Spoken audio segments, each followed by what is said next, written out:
Welcome to Dweller of the Dark. We are a channel honoring the yellowed and blackened bones of many prominent authors. We will be digging up several obscure, strange, and forgotten authors who influenced many of the great horror, science fiction, and fantasy writers today. More tales of the horrifying, obscure, strange, and forgotten, or climbing out of the tombs. Subscribe, comment, like, donate, or I'll send Thaddeus forward to steal your evil soul. Unknown horror master, send foolish delights for the Skull and Bones collection. Your pound of writer's flesh will continue to feed our ghouls from now. Books, websites, podcasts, and links below. Children of horror, Legion of ghouls. Tonight.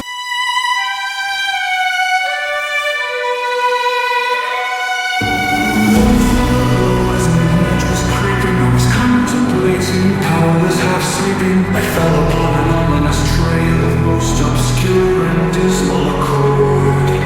Drifting into oblivion, dreaming, my head cackling on cold shore.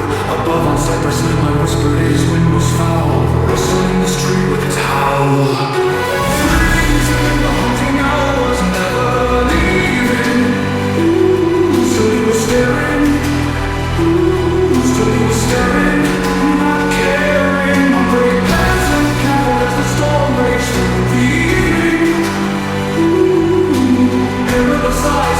Fireflies, flickering the flames seething. Maybe he was a ghost. Maybe he was a demon.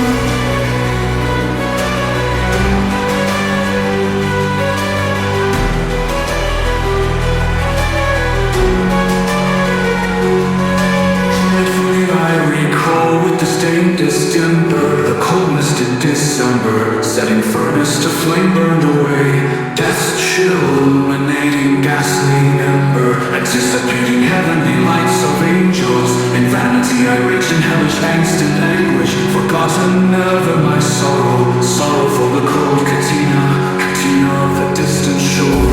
Rarest of the rare I love, whom all manner of spectre wish to covet thereof. Without body, without soul, a darkened eternity's door.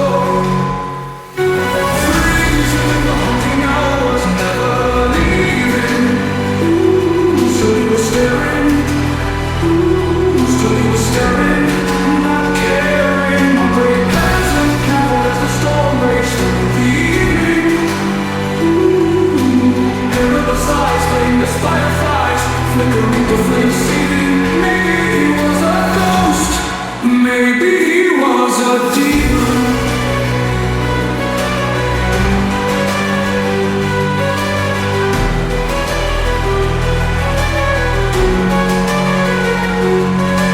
Torch pushed up in diligence, then we saw in his piercing, fiery eyes of penance, and stooped and turned low. A wise owl of the Arthurian age, misted Avalon peering below. Stately stoic may be said of thee, wisest of the wise may he be, perched upon great Pan's lids, just above my swamp shore. Perched, twisted head, and stared as the dead to distant Stygian moors.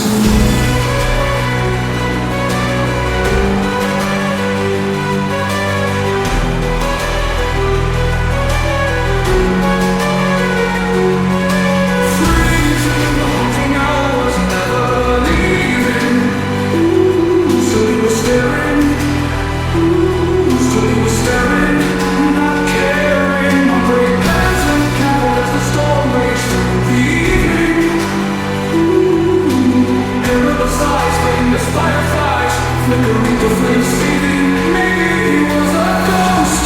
Maybe he was a demon.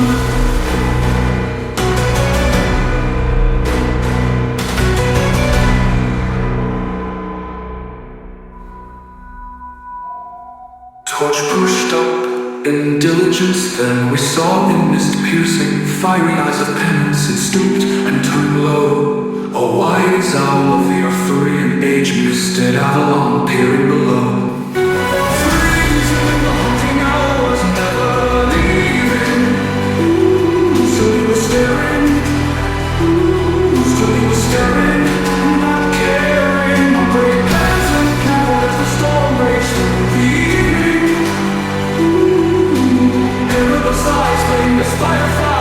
flickering the flames seething. Maybe he was a ghost, maybe he was a demon.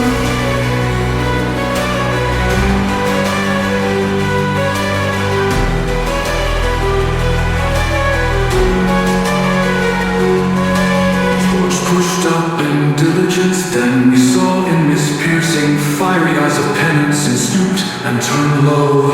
A wise owl of the Arthurian age, misted Avalon peering below. Stately stoic may be said of thee, wisest of the wise may he be, perched upon great Pan's lids, just above my swamp shore. Perched, twisted head, and stared as the dead to distant Stygian moors.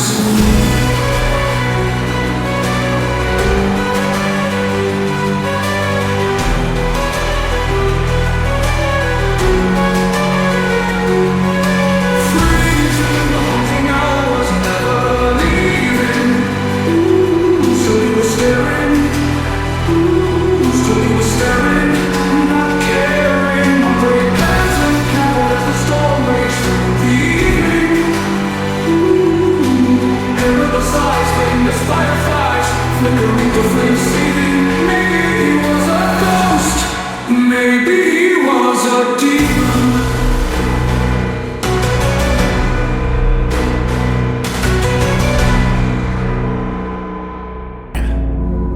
The Haunted Oak by Paul Laurence Dunbar, published in 1913 for The Complete Poems of Paul Laurence Dunbar.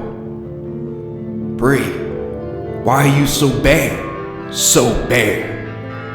Oh, bough of the old oak tree. And why, when I go through the shade you throw, runs a shudder over me?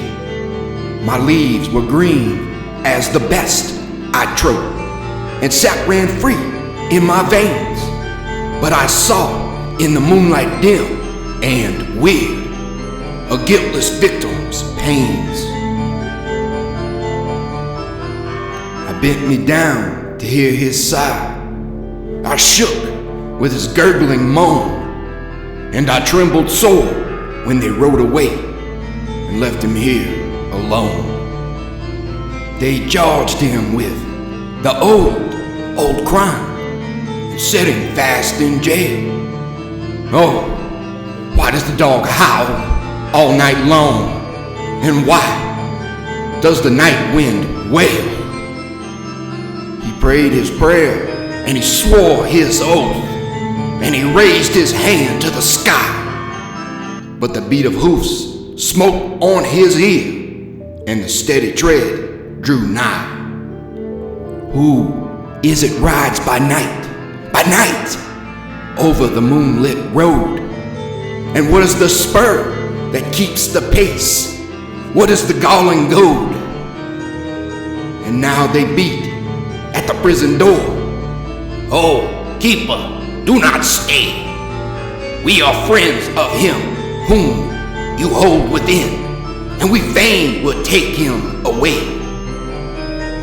from those who ride fast on our heels with mind to do him wrong. They have no care for his innocence, and the rope they bear is long. They have fooled the jailer with lying words. They have fooled the man with lies. The bolts unbarred, the locks are drawn, and the great door open flies. Now they have taken him from the jail, and hard and fast they ride, and the leader laughs low down in his throat as they halt my trunk beside. Oh, the judge, he wore a mask of black, and the doctor one of white, and the minister with his oldest son was curiously bedight. Oh, foolish man, why weep you now? 'Tis but a little space, and the time will come when these shall dread the memory of your face. I feel the rope against my bark, and the weight of him in my grain.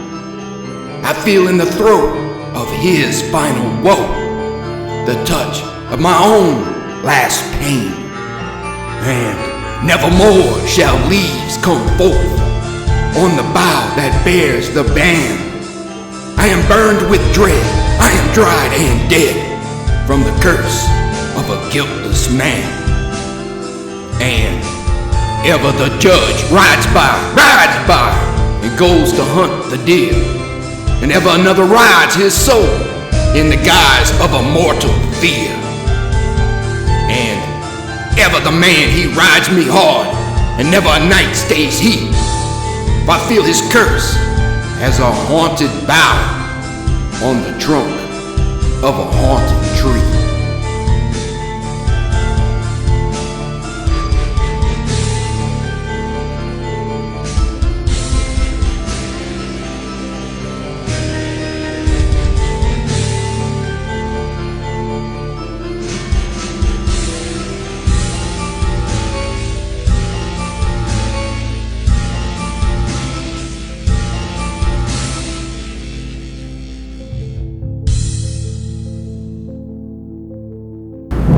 The Stolen Child by William Butler Yeats. First published in 1886 for the Irish Monthly. Where dips the rocky highland of Sleuth Wood in the lake, there lies a leafy island where flapping herons wake the drowsy water rats. There we hid our fairy vats, full of berries and of reddest stolen cherries. Come away, O human child, to the waters and the wild, with a fairy hand in hand, for the world's more full of weeping than you can understand, where the wave of moonlight glosses the dim gray sands with light. Far off by furthest Rosses, we footed all the night, weaving olden dances, mingling hands and mingling glances, till the moon has taken flight.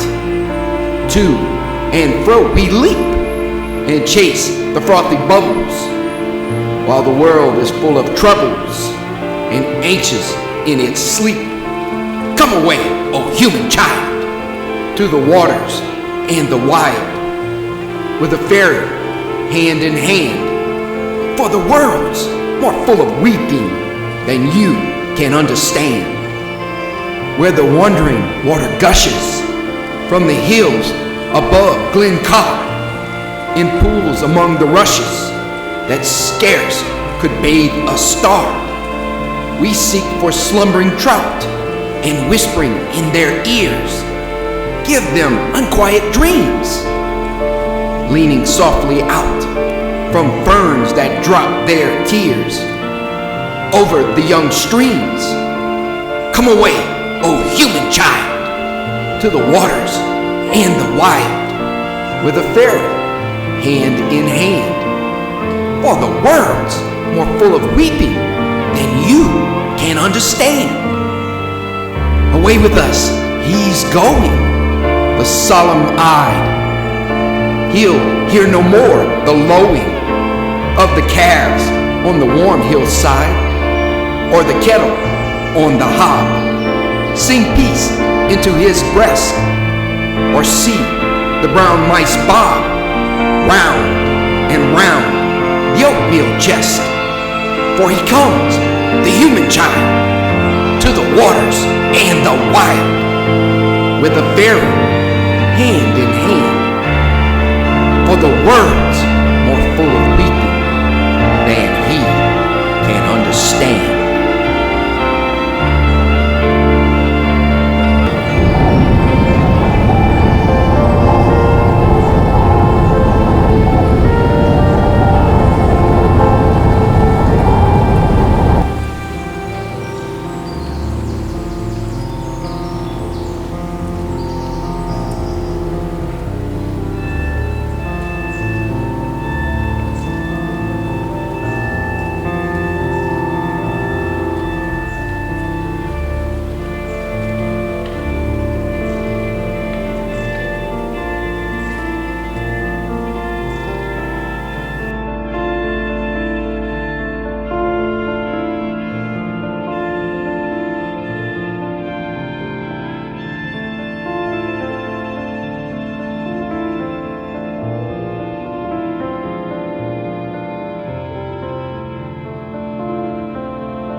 The Moonlit Road by Ambrose Bierce. 1. Statement of Joel Hetman Jr. I am the most unfortunate of men, rich, respected, fairly well educated, and of sound health, with many other advantages, usually valued by those having them and coveted by those who have them not. I sometimes think that I should be less unhappy if they had been denied me, for then the contrast between my outer and my inner life would not be continually demanding a painful attention. In the stress of privation and the need of effort, I might sometimes forget the somber secret, ever baffling the conjecture that it compels. I am the only child of Joel and Julia Hetman. The one was a well-to-do country gentleman, the other a beautiful and accomplished woman to whom he was passionately attached, with what I know now to have been a jealous and exacting devotion.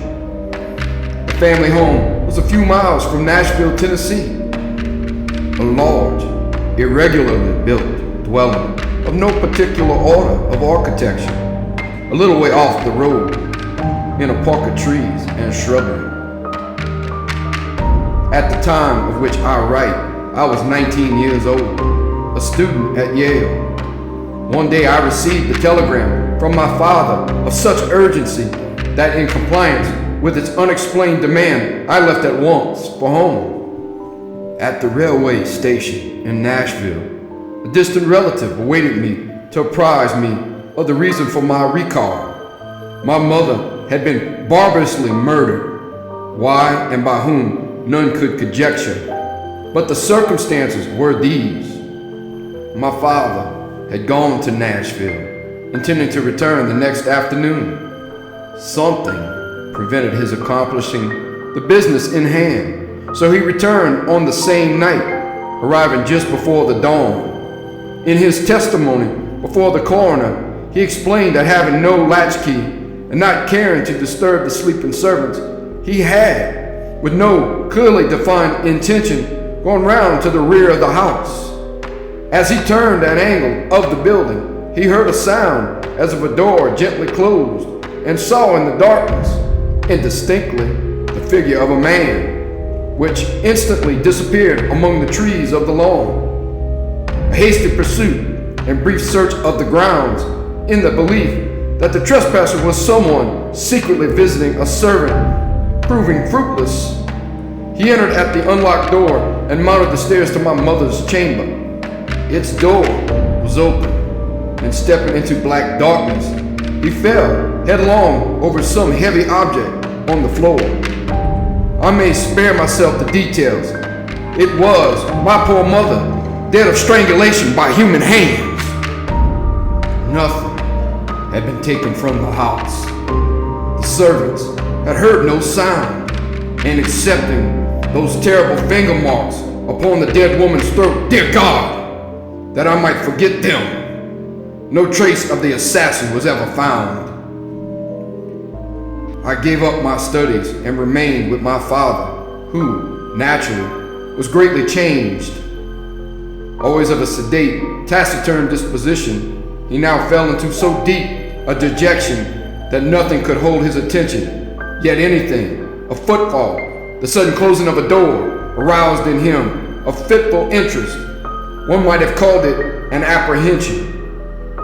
At any small surprise of the senses, he would start visibly and sometimes turn pale, then relapse into a melancholy apathy, deeper than before. I suppose he was what is called a nervous wreck. As to me, I was younger then than now. There is much in that. Youth is Gilead, in which is balm for every wound. Ah, that I might again dwell in that enchanted land. Unacquainted with grief, I knew not how to appraise my bereavement. I could not rightly estimate the strength of the stroke. One night, a few months after the dreadful event, my father and I walked home from the city. The full moon was about 3 hours above the eastern horizon. The entire countryside had the solemn stillness of a summer night. Our footfalls and the ceaseless song of the katydids were the only sound aloof. Black shadows of bordering trees lay athwart the road, which, in the short reaches between, gleamed a ghostly white. As we approached the gate to our dwelling, whose front was in shadow and in which no light shone, my father suddenly stopped and clutched my arm, saying, hardly above his breath, "God! God! What is that?" "I hear nothing," I replied. "But see!" he said, pointing along the road directly ahead. I said, "Nothing is there. Come, Father, let us go in. You are ill." He had released my arm and was standing rigid and motionless in the center of the illuminated roadway, staring like one bereft of sense. His face in the moonlight showed a pallor and fixity inexpressibly distressing. I pulled gently at his sleeve, but he had forgotten my existence. Presently, he began to retire backward, step by step, never for an instant removing his eyes from what he saw, or thought he saw.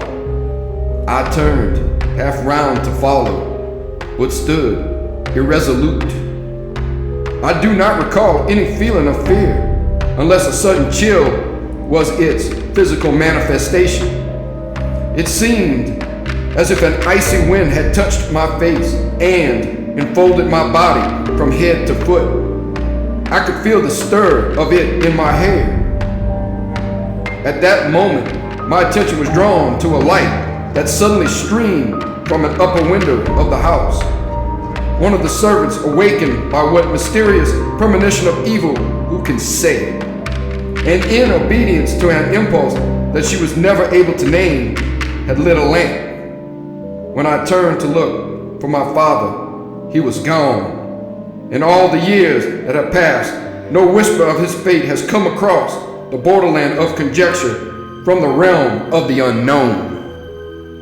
2. Statement of Casper Grattan. Today, I am said to live. Tomorrow, here in this room, will lie a senseless shape of clay that all too long was I. If anyone lift the cloth from the face of that unpleasant thing, it will be in gratification of a mere morbid curiosity. Some, doubtless, will go further and inquire, who was he? In this writing, I supply the only answer that I am able to make. Casper Grattan. Surely, that should be enough. The name has served my small need for more than 20 years of a life of unknown length. True, I gave it to myself, but lacking another, I had the right.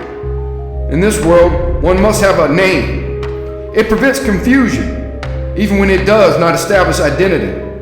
Some, though, are known by numbers, which also seem inadequate distinctions. One day, for illustration, I was passing along a street of a city far from here when I met two men in uniform. One of whom, half pausing and looking curiously into my face, said to his companion, "That man looks like 767. Something in the number seemed familiar and horrible. Moved by an uncontrollable impulse, I sprang into a side street and ran until I fell exhausted in a country lane. I have never forgotten that number, and always it comes to memory, attended by gibbering, obscenity, peals of joyless laughter, the clang of iron doors. So I say a name, even if self-bestowed, is better than a number. In the register of the potter's field, I shall soon have both. What wealth! Of him who shall find this paper, I must beg a little consideration. It is not the history of my life, the knowledge to write that is denied me.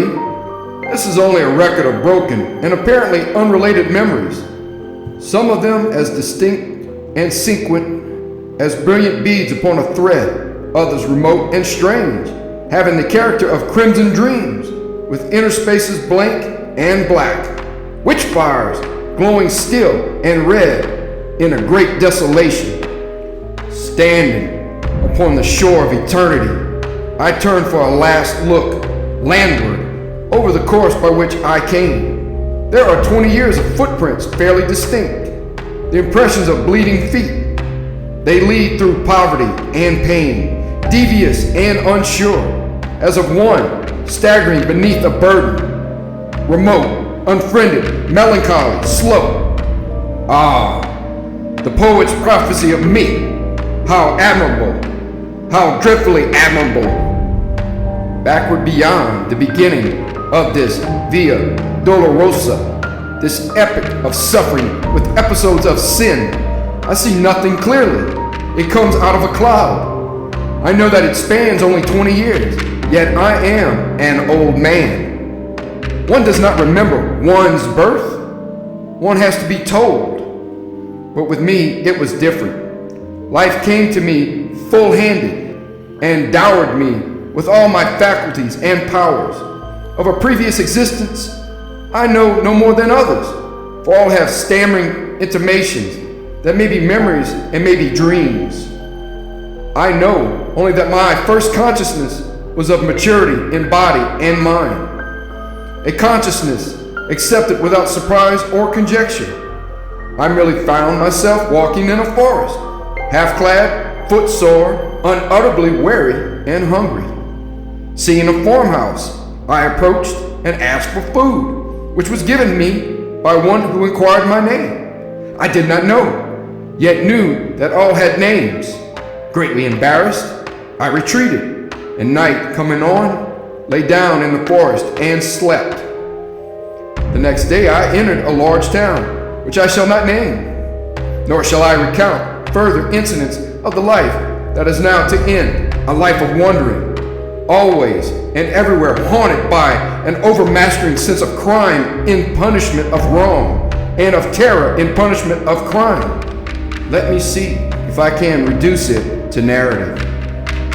I seem once to have lived near a great city, a prosperous planter, married to a woman whom I loved and distrusted. We had, it sometimes seems, one child, a youth of brilliant parts and promise. He is at all times a vague figure, never clearly drawn, frequently altogether out of the picture. One luckless evening, it occurred to me to test my wife's fidelity in a vulgar, commonplace way familiar to everyone who has acquaintance with the literature of fact and fiction. I went to the city, telling my wife that I should be absent until the following afternoon. But I returned before daybreak and went to the rear of the house, proposing to enter by a door with which I had secretly so tampered that it would seem to lock, yet not actually fasten. As I approached it, I heard it gently open and close, and saw a man steal away into the darkness. With murder in my heart, I sprang after him, but he had vanished, without even the bad luck of identification. Sometimes now, I cannot even persuade myself that it was a human being. Crazed with jealousy and rage, blind and bestial, with all the elemental passions of insulted manhood, I entered the house and sprang up the stairs to the door of my wife's chamber. It was closed, but having tampered with its lock also, I easily entered, and despite the black darkness, soon stood by the side of her bed. My groping hands told me that although disarranged, it was unoccupied. She is below, I thought, and terrified by my entrance has evaded me in the darkness of the hall. With the purpose of seeking her, I turned to leave the room, but took a wrong direction, the right one. My foot struck her, cowering in a corner of the room.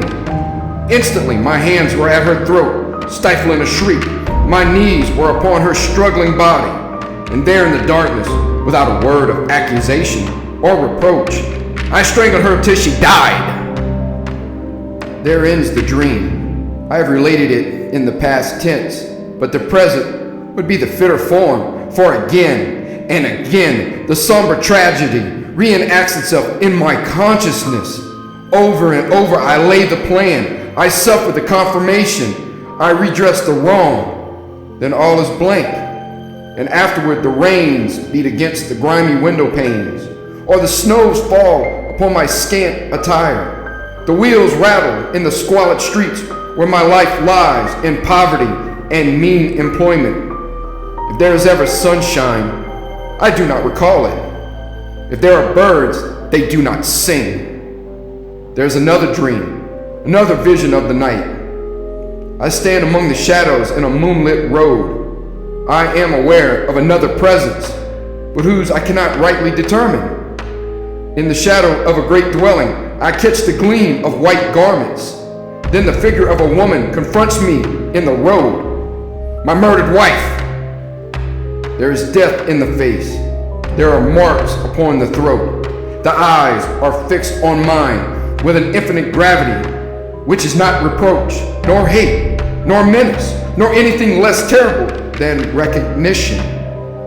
Before this awful apparition, I retreat in terror, a terror that is upon me as I write. I can no longer rightly shape the words. See, they. Now I am calm, but truly, there is no more to tell. The incident ends where it began, in darkness and in doubt. Yes, I am again in control of myself, the captain of my soul. But that is not respite. It is another stage and phase of expiation. My penance, constant in degree, is mutable in kind. One of its variants is tranquility. After all, it is only a life sentence to hell for life. That is a foolish penalty. The culprit chooses the duration of his punishment. Today, my term expires. To each and all, the peace that was not mine. 3. Statement of the late Julia Hetman through the medium Bayrolls. I had retired early and fallen almost immediately into a peaceful sleep, from which I awoke with that indefinable sense of peril which is, I think, a common experience in that other earlier life. Of its unmeaning character, too, I was entirely persuaded, yet that did not banish it. My husband, Joel Hetman, was away from home. The servants slept in another part of the house. But these were familiar conditions. They had never before distressed me. Nevertheless, a strange terror grew so insupportable that, conquering my reluctance to move, I sat up and lit the lamp at my bedside. Contrary to my expectation, this gave me no relief. The light seemed rather an added danger, for I reflected that it would shine out under the door, disclosing my presence to whatever evil thing might lurk outside. You that are still in the flesh, subject to horrors of the imagination, think what a monstrous fear that must be which seeks in darkness security from malevolent existences of the night. That is to spring to close quarters with an unseen enemy, the strategy of despair. Extinguishing the lamp, I pulled the bedclothing about my head and lay trembling and silent, unable to shriek, forgetful to pray. In this pitiable state, I must have lain for what you call hours. With us, there are no hours. There is no time. At last it came, a soft, irregular sound of footfalls on the stairs. They were slow, hesitant, uncertain, as of something that did not see its way. To my disordered reason, all the more terrifying for that, as the approach of some blind and mindless malevolence to which is no appeal. I even thought that I must have left the hall lamp burning, and the groping of this creature proved it a monster of the night. This was foolish and inconsistent with my previous dread of the light. But what would you have? Fear has no brains. It is an idiot. the dismal witness that it bears, and the cowardly counsel that it whispers are unrelated. We know this well, we who have passed into the realm of terror, who skulk in eternal dust among the scenes of our former lives, invisible even to ourselves and one another, yet hiding forlorn in lonely places, yearning for speech with our loved ones, yet dumb, and as fearful of them as they of us. Sometimes the disability is removed, the law suspended. By the deathless power of love or hate, we break the spell. We are seen by those whom we would warn, console, or punish. What form we seem to them to bear, we know not. We know only that we terrify even those whom we most wish to comfort, and from whom we most crave tenderness and sympathy. Forgive, I pray you, this inconsequent digression by what was once a woman. You who consult us in this imperfect way, you do not understand. You ask foolish questions about things unknown and things forbidden. Much that we know and could impart in our speech is meaningless in yours. We must communicate with you through a stammering intelligence in that small fraction of our language that you yourselves can speak. You think that we are of another world. No, we have knowledge of no world but yours. Though for us it holds no sunlight, no warmth, no music, no laughter, no song of birds, nor any companionship. Oh God, what a thing it is to be a ghost, cowering and shivering in an altered world, a prey to apprehension and despair. No, I did not die of fright. The thing turned and went away. I heard it go down the stairs, hurriedly, I thought, as if itself in sudden fear. Then I rose to call for help. Hardly had my shaking hand found the doorknob when, merciful heaven, I heard it returning. Its footfalls as it remounted the stairs were rapid, heavy, and loud. They shook the house. I fled to an angle of the wall and crouched upon the floor. I tried to pray. I tried to call the name of my dear husband. Then I heard the door thrown open. There was an interval of unconsciousness, and when I revived, I felt a strangling clutch upon my throat, felt my arms feebly beating against something that bore me backward, felt my tongue thrusting itself from between my teeth. And then I passed into this life. No, I have no knowledge of what it was. The sum of what we knew at death is the measure of what we know afterward, of all that went before. Of this existence, we know many things, but no new light falls upon any page of that in memory is written. All of it that we can read. Here are no heights of truth overlooking the confused landscape of that dubitable domain. We still dwell in the valley of the shadow, lurk in its desolate places, peering from brambles and thickets at its mad, malign inhabitants. How should we have new knowledge of that fading past? What I am about to relate happened on a night. We know when it is night, for then you retire to your houses, and we can venture from our places of concealment to move, unafraid about our old homes, to look in at the windows, even to enter and gaze upon your faces as you sleep.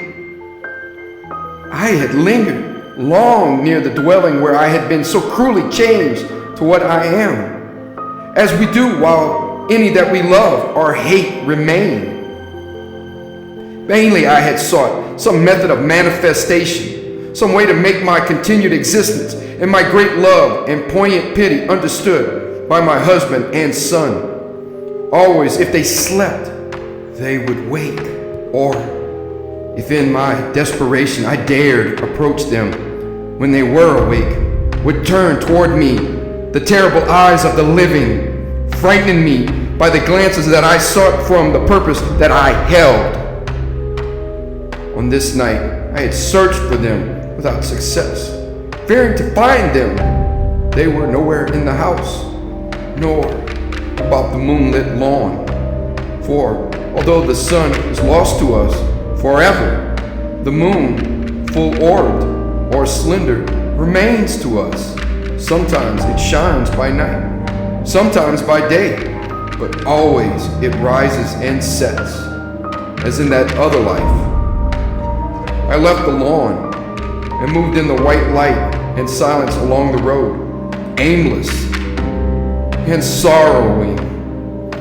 Suddenly I heard the voice of my poor husband in exclamations of astonishment, with that of my son in reassurance and dissuasion. And there, by the shadow of a group of trees, they stood, near, so near. Their faces were toward me, the eyes of the elder man fixed upon mine.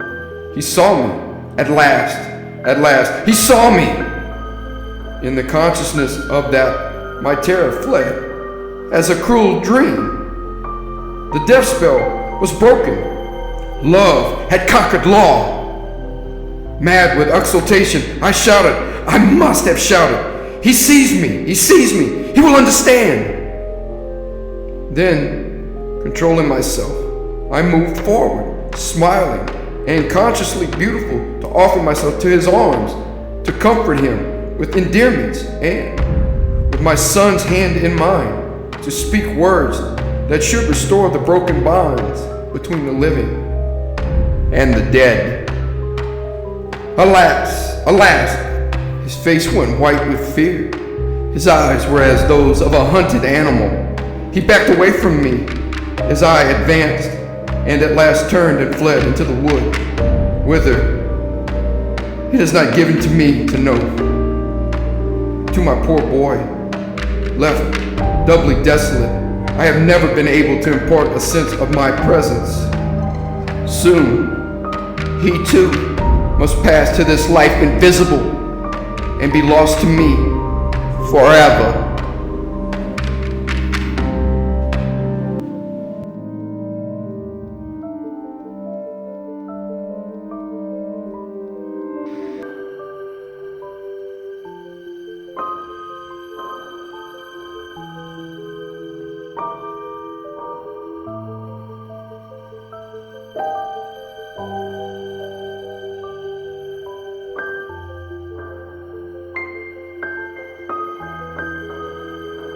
The Lighthouse by Edgar Allan Poe and Robert Bloch. First published in 1953 for Fantastic.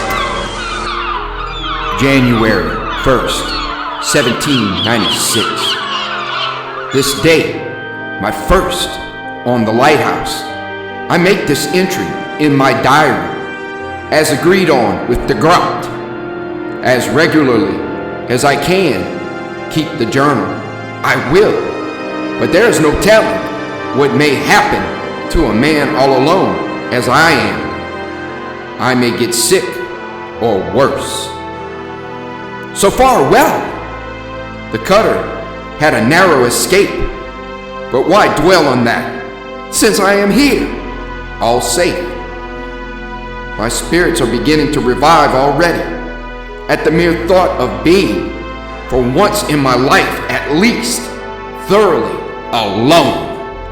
For, of course, Neptune, large as he is not to be taken into consideration as society. Would to heaven I had ever found in society one half as much faith as in this poor dog. In such case, I and society might never have parted, even for a year. What most surprises me is the difficulty the Grot had in getting me the appointment, and I a noble of the realm. It could not be that the consistory had any doubt of my ability to manage the light. One man has attended it before now, and got on quite as well as the 3 that are usually put in. The duty is a mere nothing, and the printed instructions are as plain as possible. It would never have done to let Orndorff accompany me. I should never have made any way with my book as long as he was within reach of me with his intolerable gossip, not to mention that everlasting meerschaum. Besides, I wish to be alone. It is strange that I never observed until this moment how dreary a sound that word has. Alone. I could have fancied there was some peculiarity in the echo of these cylindrical walls. But oh no, that is all nonsense. I do believe I am going to get nervous about my insulation. That will never do. I have not forgotten de Grotte's prophecy. Now for a scramble to the lantern and a good look around to see what I can see. To see what I can see indeed. Not very much. The swell is subsiding a little, I think, but the cutter will have a rough passage home, nevertheless. She will hardly get within sight of the Norland before noon tomorrow, and yet it can hardly be more than 190 or 200 miles. January 2nd. I have passed this day in a species of ecstasy that I find it impossible to describe. My passion for solitude could scarcely have been more thoroughly gratified. I do not say satisfied, for I believe I should never be satiated with such delight as I have experienced today. The wind lulled after daybreak, and by the afternoon, the sea had gone down materially. Nothing to be seen with the telescope even, but ocean and sky, with an occasional gull. January 3rd. A dead calm all day. Towards evening, the sea looked very much like glass. A few seaweeds came in sight, but besides them, absolutely nothing all day. Not even the slightest speck of cloud. Occupied myself in exploring the lighthouse. It is a very lofty one, as I find to my cost when I have to ascend its interminable stairs. Not quite 160 feet, I should say, from the low water mark to the top of the lantern. From the bottom inside the shaft, however, the distance to the summit is 180 feet at least. Thus the floor is 20 feet below the surface of the sea, even at low tide. It seems to me that the hollow interior at the bottom should have been filled in with solid masonry. Undoubtedly, the whole would have been thus rendered more safe. But what am I thinking about? A structure such as this is safe enough under any circumstances. I should feel myself secure in it during the fiercest hurricane that ever raged.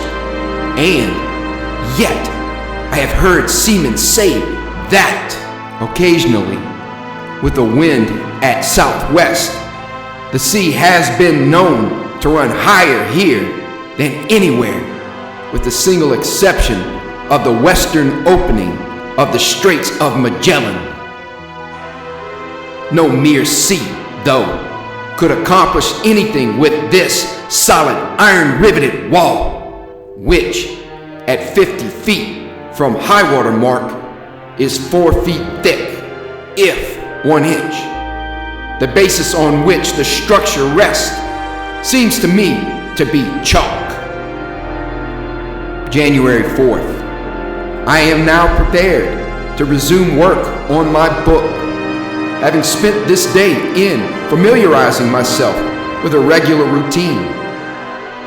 My actual duties will be, I perceive, absurdly simple. The light requires little tending beyond a periodic replenishment of the oil for the 6-wick burner. As to my own needs, they are easily satisfied, and the exertion of an occasional trip down the stairs is all I must anticipate. At the base of the stairs is the entrance room. Beneath that is 20 feet of empty shaft. Above the entrance room, at the next turn of the circular iron staircase, is my storeroom, which contains the cask of fresh water and the food supplies, plus linens and other daily needs. Above that, again, another spiral of those interminable stairs is the oil room, completely filled with the tanks from which I must feed the wicks. Fortunately, I perceive that I can limit my descent to the storeroom to once a week if I choose, for it is possible for me to carry sufficient provisions in one load to supply both myself and Neptune for such a period. As to the oil supply, I need only to bring up 2 drums every 3 days, and thus ensure a constant illumination. If I choose, I can place a dozen or more spare drums on the platform near the light, and thus provide for several weeks to come. So it is that in my daily existence, I can limit my movements to the upper half of the lighthouse. That is to say, the 3 spirals opening on the topmost 3 levels. The lowest is my living room, and it is here, of course, that Neptune is confined the greater part of the day. Here, too, that I plan to write at a desk near the wall slit that affords a view of the sea without. The second highest level is my bedroom and kitchen combined. Here, the weekly rations of food and water are contained in cupboards for that purpose. Here, too, is the ingenious stove fed by the self-same oil that lights the beacon above. The topmost level is the service room, giving access to the light itself and to the platform surrounding it. Since the light is fixed and its reflectors set, there is no need for me ever to ascend to the platform save when replenishing the oil supply or making a repair or adjustment as per the written instructions, a circumstance which may well never arise during my stay here. Already I have carried enough oil, water, and provender to the upper levels to last me for an entire month. I need stir from my 2 rooms only to replenish the wicks. For the rest, I am free, utterly free. My time is my own, and in this lofty realm, I rule as king. Although Neptune is my only living subject, I can well imagine that I am sovereign over all I see, ocean below and stars above. I am master of the sun that rises in rubicund radiance from the sea at dawn, emperor of wind and monarch of the gale, sultan of the waves that sport or roar in roiling torrents about the base of my palace pinnacle. I command the moon in the heavens, and the very ebb and flow of the tide does homage to my reign. But enough of fancies. The grot warned me to refrain from morbid or from grandiose speculation. Now I shall take up in all earnestness the task that lies before me. Yet this night, as I sit before the window in the starlight, the tide sweeping against these lofty walls can only echo my exultation. I am free and at last alone. January 11th. A week has passed since my last entry in this diary, and as I read it over, I can scarce comprehend that it was I who penned those words. Something has happened, the nature of which lies unfathomed. I have worked, eaten, slept, replenished the wicks twice. My outward existence has been placid. I can ascribe the alteration in my feelings to naught but some inner alchemy, enough to say that a disturbing change has taken place. Alone, I, who breathe the word as if it were some mystic incantation bestowing peace, have come, I realize it now, to loathe the very sound of the syllables and the ghastliness of meaning I know full well. It is a dismay. It is a dreadful thing to be alone, truly alone, as I am, with only Neptune to exist beside me, and by his breathing presence remind me that I am not the sole inhabitant of a blind and senseless universe. The sun and stars that wheel overhead in their endless cycle seem to rush across the horizon unheeding, and of late unheeded, for I cannot fix my mind upon them with normal constancy. The sea that swirls or ripples below me is naught but a purposeless chaos of utter emptiness. I thought myself to be a man of singular self-sufficiency, beyond the petty needs of a boring and banal society. How wrong I was, for I find myself longing for the sight of another face, the sound of another voice, the touch of other hands, whether they offer caresses or blows. Anything for reassurance that my dreams are indeed false and that I am not actually alone. And yet I am,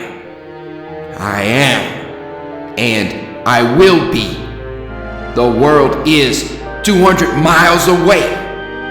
I will not know it again for an entire year, and it in turn, but no more. I cannot put down my thoughts while in the grip of this morbid mood. January 13th. 2 more days, 2 more centuries have passed. Can it be less than 2 weeks since I was immured in this prison tower? I mount the turret of my dungeon and gaze at the horizon. I am not hemmed in by bars of steel, but by columns and pillars and webs of wild and raging water. The sea has changed. Gray skies have wrought a wizardry so that I stand surrounded by a tumult that threatens to become a tempest. I turn away, for I can bear no more, and descend to my room. I seek to write. The book is bravely begun, but of late I can bring myself to do nothing constructive or creative, and in a moment I fling aside my pen and rise to pace, to endlessly pace the narrow, circular confines of my tower of torment. Wild words, these? And yet I am not alone in my affliction. Neptune the loyal, the calm, the placid, feels it too. Perhaps it is but the approach of the storm that agitates him so. For nature bears closer kinship with the beast. He stays constantly at my side, whining now, and the muffled roaring of the waves without our prison causes him to tremble. There is a chill in the air that our stove cannot dissipate, but it is not cold that oppresses him. I've just mounted to the platform and gazed out at the spectacle of gathering storm. The waves are fantastically high. They sweep against the lighthouse in titanic tumult. These solid walls of stone shudder rhythmically with each onslaught. The churning sea is gray no longer. The water is black as basalt and as heavy. The sky's hue has deepened so that at the moment no horizon is visible. I am surrounded by a billowing blackness thundering against me.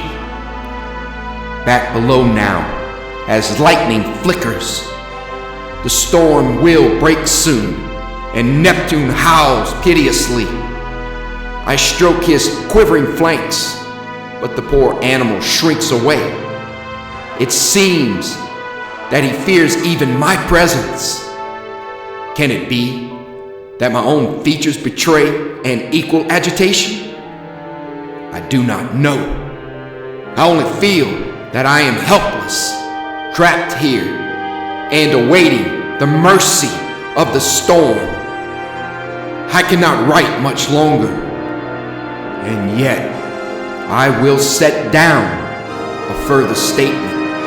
I must, if only to prove to myself that reason again prevails. In writing of my venture up to the platform, my viewing of the sea and sky, I omitted to mention the meaning of a single moment that came upon me as I gazed down at the black and boiling madness of the waters below. A wild and willful craving to become one with it. But why should I disguise the naked truth? I felt an insane impulse to hurl myself into the sea. It has passed now. Past, I pray, forever. I did not yield to this perverse prompting, and I am back here in my quarters, writing calmly once again. Yet the fact remains.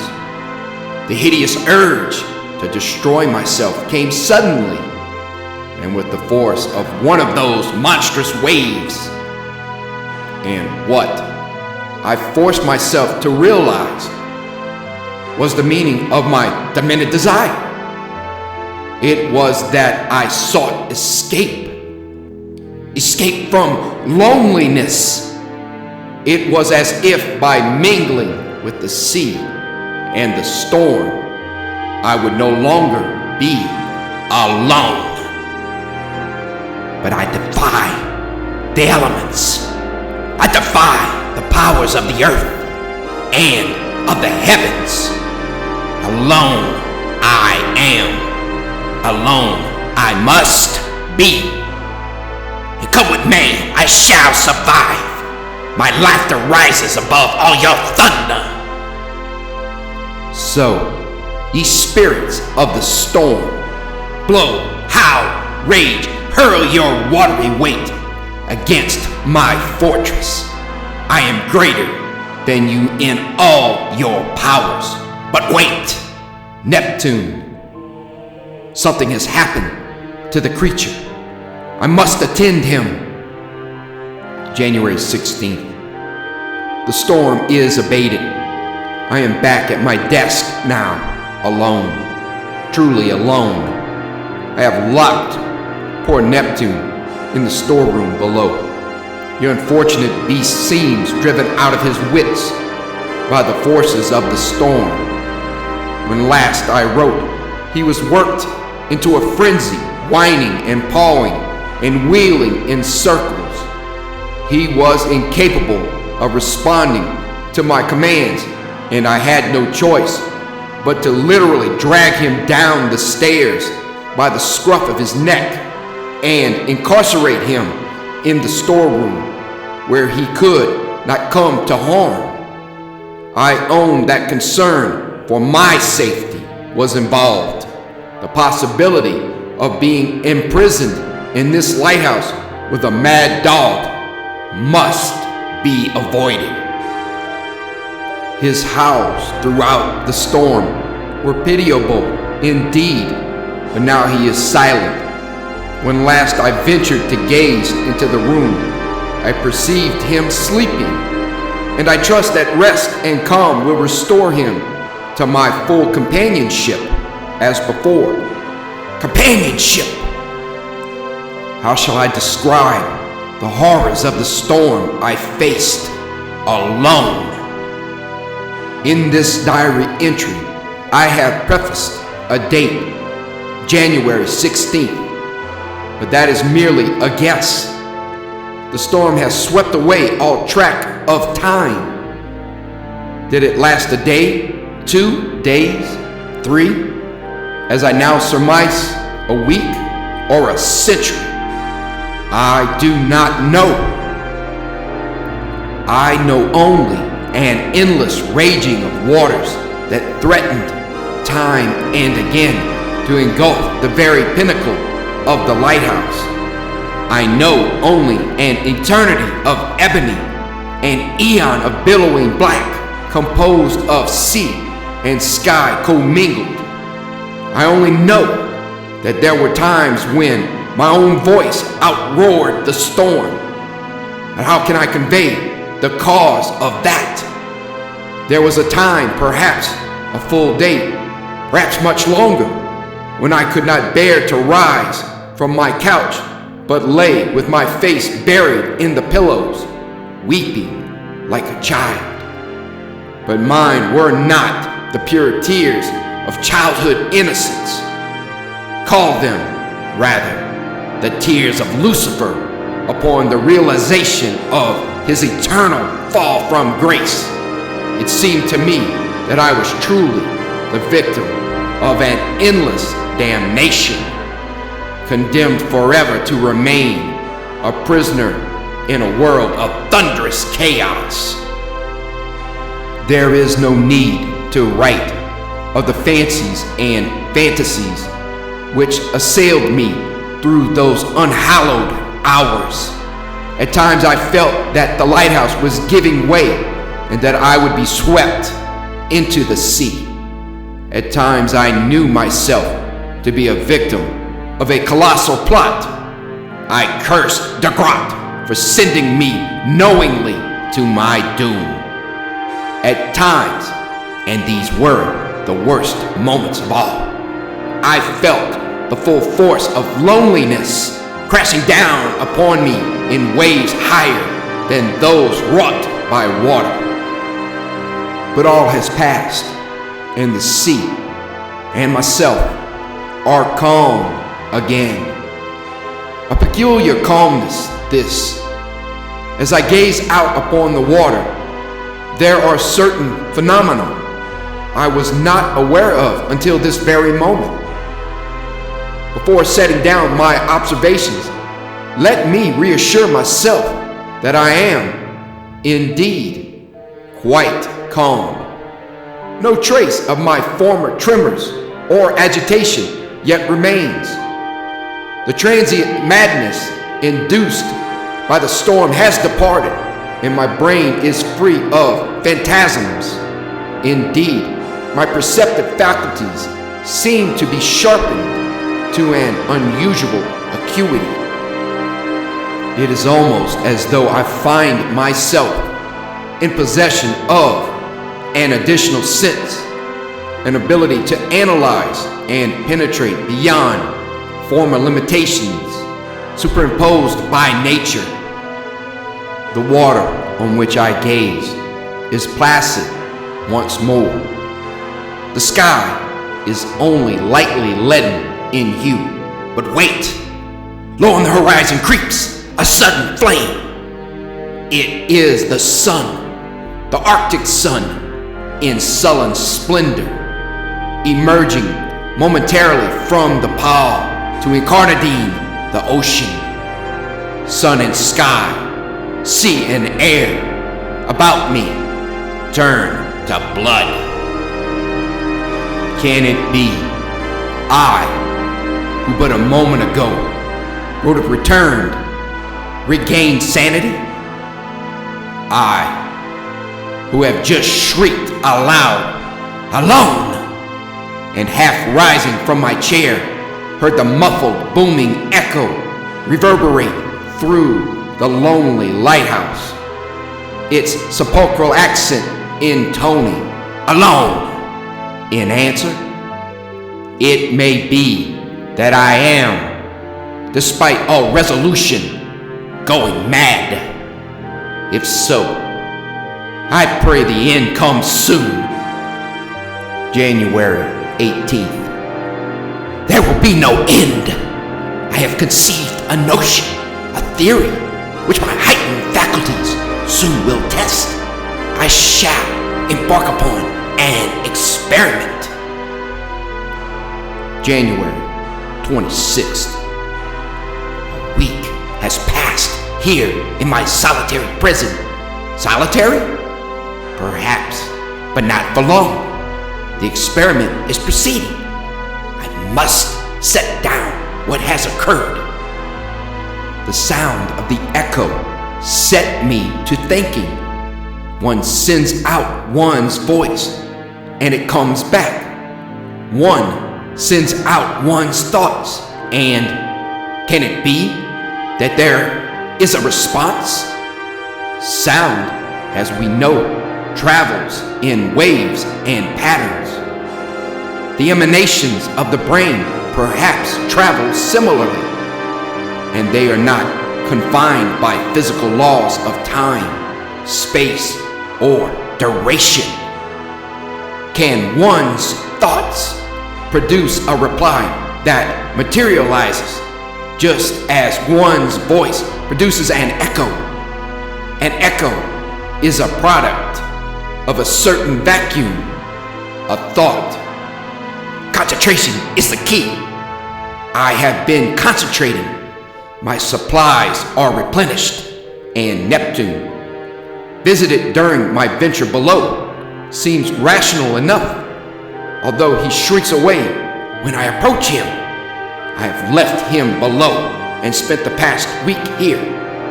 Concentration, I repeat, is the key to my experiment. Concentration, by its very nature, is a difficult task. I addressed myself to it with no little trepidation. Strive but to remain seated quietly with a mind empty of all thought, and one finds in the space of a very few minutes that the errant body is engaged in all manner of distracting movement, foot tapping, finger twisting, facial grimacing. This I managed to overcome after a matter of many hours.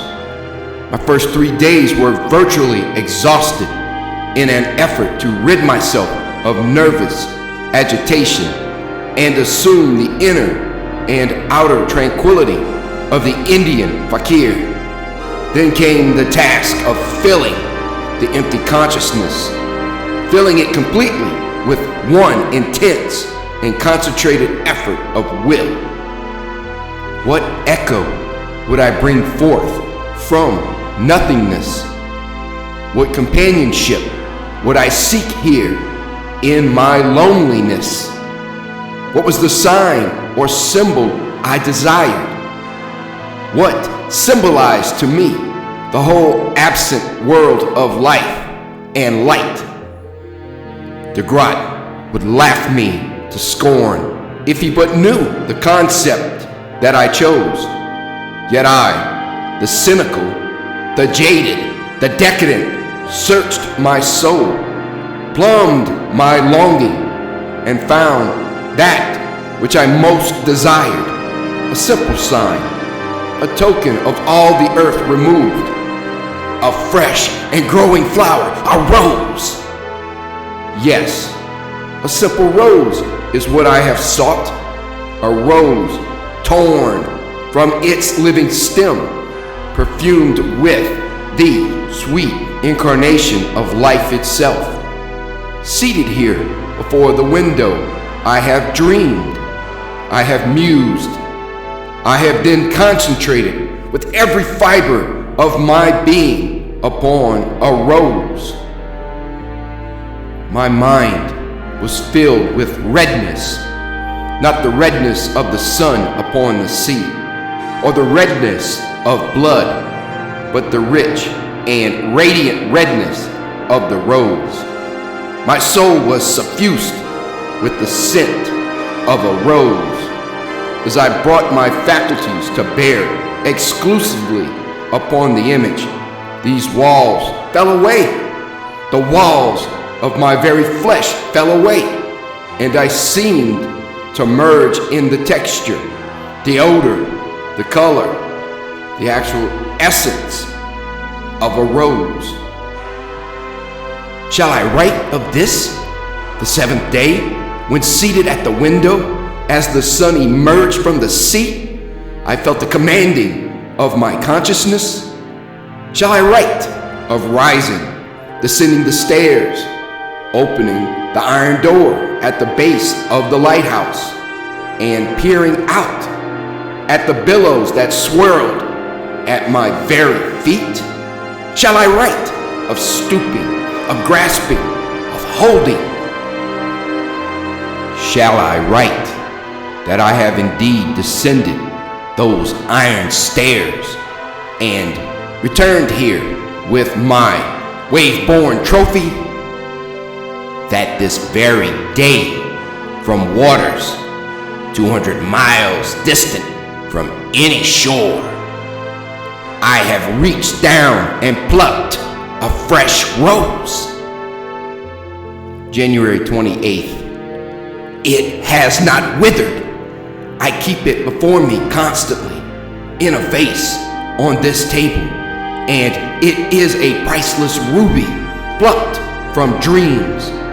It is real as the howls of poor Neptune, who senses that something odd is afoot. His frantic barking does not disturb me. Nothing disturbs me, for I am master of a power greater than earth or space or time. And I shall use this power now to bring me the final boon. Here in my tower, I have become quite the philosopher. I have learned my lesson well and realized that I do not desire wealth or fame or the trinkets of society. My need is simply this: companionship. And now, with the power that is mine to control, I shall have it. Soon, quite soon, I shall no longer be alone. January 30th. The storm has returned, but I pay it no heed, nor do I mark the howlings of Neptune, although the beast is now literally dashing himself against the door of the storeroom. One might fancy that his efforts are responsible for the shuddering of the very lighthouse itself, but no, it is the fury of the northern gale. I pay it no heed, as I say, but I fully realize that this storm surpasses in extent and intensity anything I could imagine as witness to its predecessor. Yet it is unimportant, even though the light above me flickers and threatens to be extinguished by the sheer velocity of wind that seeps through these stout walls, even though the ocean sweeps against the foundations with a force that makes solid stone seem flimsy as straw, even though The sky is a single black roaring mouth that yawns low upon the horizon to engulf me. These things I sense but dimly as I address myself to the appointed task. I pause now only for food and a brief respite, and scribble down these words to mark the progress of resolution towards an inevitable goal.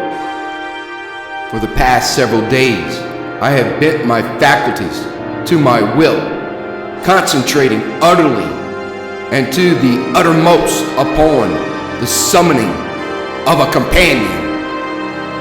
This companion will be, I confess it, a woman far surpassing the limitations of common mortality, for she is and must be fashioned of dreams and longing, of desire and delight beyond the bounds of flesh.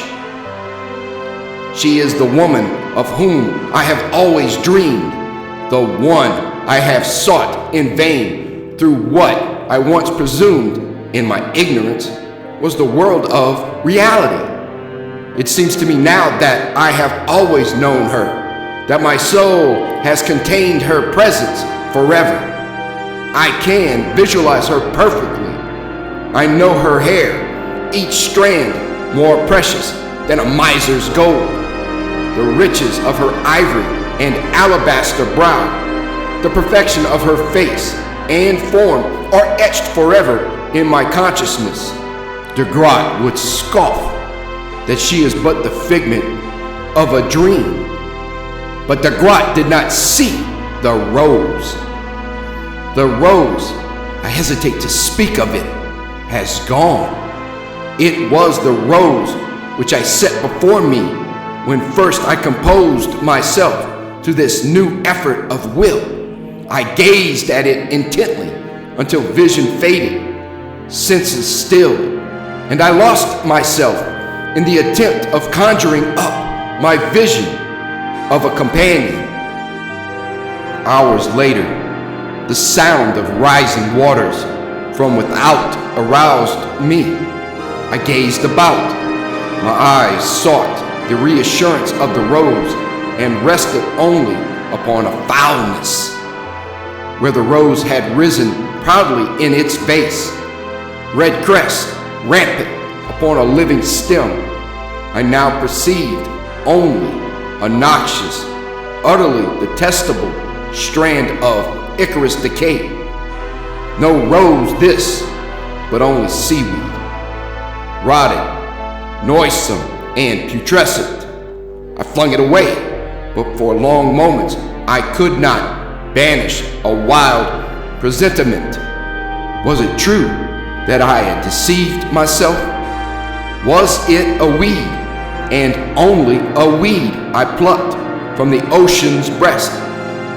Did the force of my thought momentarily invest it with the attributes of a rose? Would anything I called up from the depths of sea or the depths of consciousness, be truly real? The blessed image of the companion came to soothe these fevered speculations, and I knew myself saved. There was a rose. Perhaps my thought had created it and nourished it. Only when my entire concentration turned to other things did it depart or resume another shape. And with my companion, there will be no need for focusing my faculties elsewhere. She, and she alone, will be the recipient of everything my mind, my heart, my soul possesses. If will, if sentiment, if love are needed to preserve her, these things she shall have in entirety. So there is nothing to fear. Nothing to fear.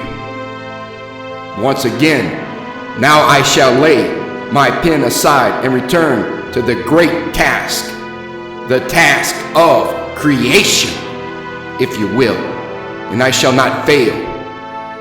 The fear, I admit it, of loneliness is enough to drive me forward to unimaginable brinks.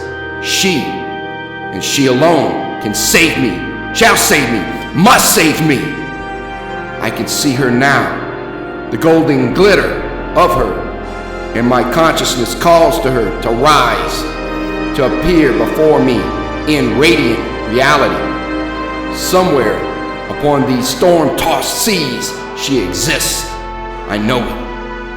And wherever she may be, my call will come to her and she will respond. January 31st. The command came at midnight. Roused from the depths of the most profound innermost communion by a thunderclap, I rose as though in the grip of somnambulistic compulsion and moved down the spiral stairs. The lantern I bore trembled in my hand. Its light wavered in the wind, and the very iron treads beneath my feet shook with the furious force of the storm. The booming of the waves as they struck the lighthouse walls seemed to place me within the center of a maelstrom of ear-shattering sound. Yet over the demoniacal din, I could detect the frenzied howls of poor Neptune as I passed the door behind which he was confined. The door shook with the combined force of the wind and of his still desperate efforts to free himself, but I hastened on my way, descending to the iron door at the base of the lighthouse. To open it required the use of both hands, and I set the lantern down at one side. To open it, moreover, required the summoning of a resolution I scarcely possessed. From beyond that door was the force and fury of the wildest storm that ever shrieked across these seething seas.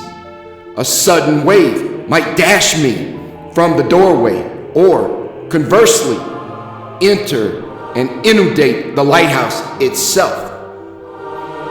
But consciousness prevailed.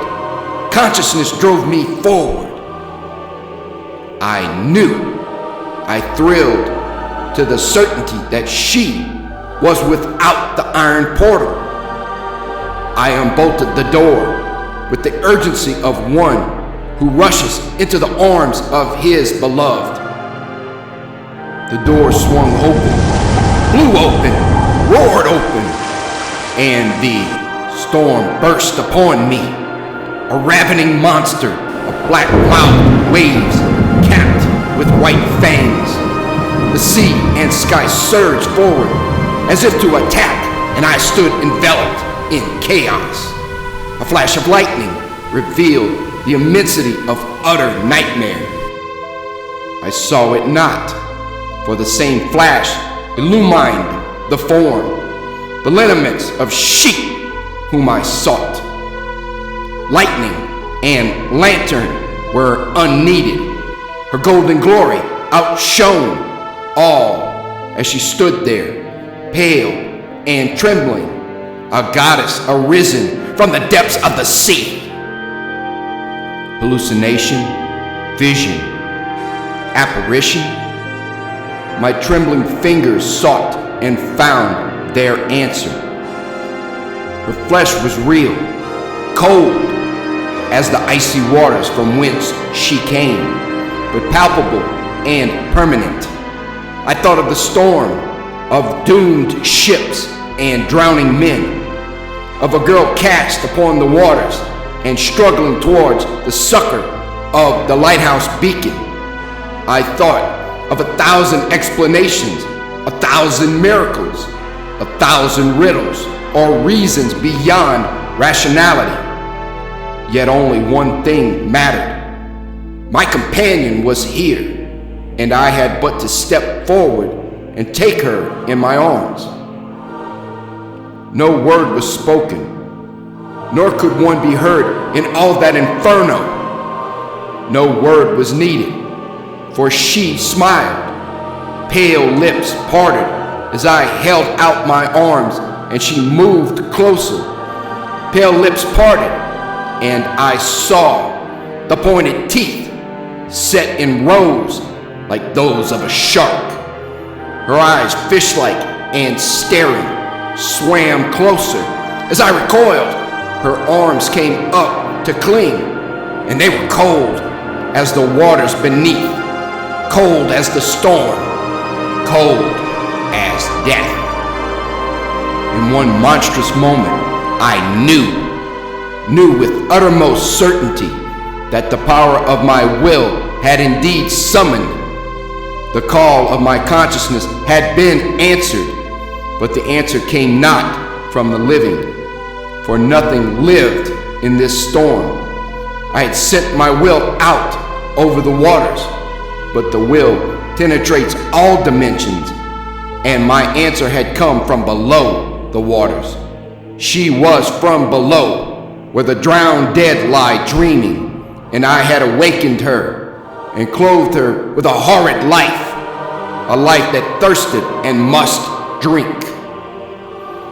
I think I shrieked then, but I heard no sound. Certainly, I did not hear the howls from Neptune as the beast burst from his prison, bounded down the stairs, and flung himself upon the creature. His furry form bore her back and obscured my vision. In an instant, she was falling backwards away into the sea that spawned her. Then, and only then, did I catch a glimpse of the final moment of animation in that which my consciousness had summoned. Lightning seared the sight inexorably upon my soul, the sight of the ultimate blasphemy I had created in my pride. The rose had wilted. The rose had wilted and become seaweed, and now the golden one was gone, and in its place was the bloated, swollen obscenity of a thing long drowned and dead, risen from the slime, and to that slime returning. Only a moment, and then the waves overwhelmed it, bore it back into the blackness. Only a moment, and the door was slammed shut. Only a moment, and I raced up the iron stairs, Neptune yammering at my heels. Only a moment, and I reached the safety of this sanctuary. Safety? There is no safety in the universe for me. No safety in a consciousness that could create such horror. And there is no safety here. The wrath of the waves increases with every moment.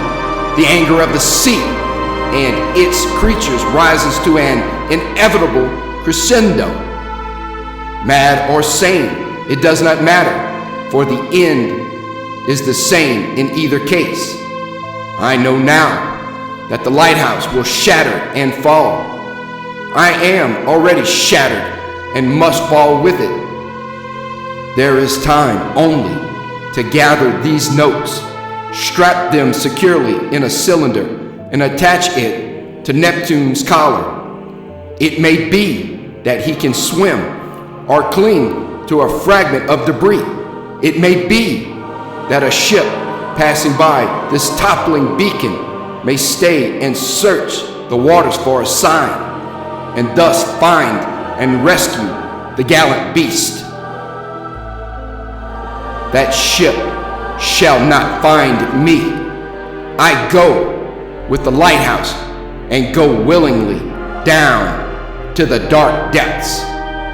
Perhaps, is it but perverted poetry? I shall join my companion there forever. Perhaps. The lighthouse is trembling. The beacon flickers above my head, and I hear the rush of waters in their final onslaught. There is, yes, a wave bearing down upon me. It is higher than the tower. It blots out the sky itself, everything.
Joseph and Brennan. During the summer months, the beach pavilion swarmed with people. Crowds sauntered up and down its front boardwalk, darted in and out of the little enclosed dressing rooms, which ran along on piles nearly the length of a city block, and in general infested every square foot of the immense structure. But during the cold months, the huge building, as well as the beach adjacent to it, was totally deserted. Icy winter winds from the open sea moaned through its darkened interior. Sometimes big waves flung themselves across the boardwalk and swirled around the base of the piles.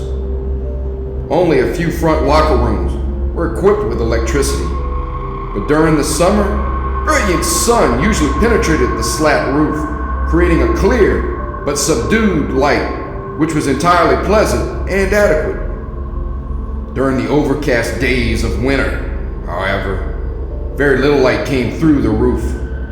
The inside of the pavilion became full of shadows, cold, damp, and gloomy, the last place in the world where any sane person would want to go. Niles Glendon was the exception.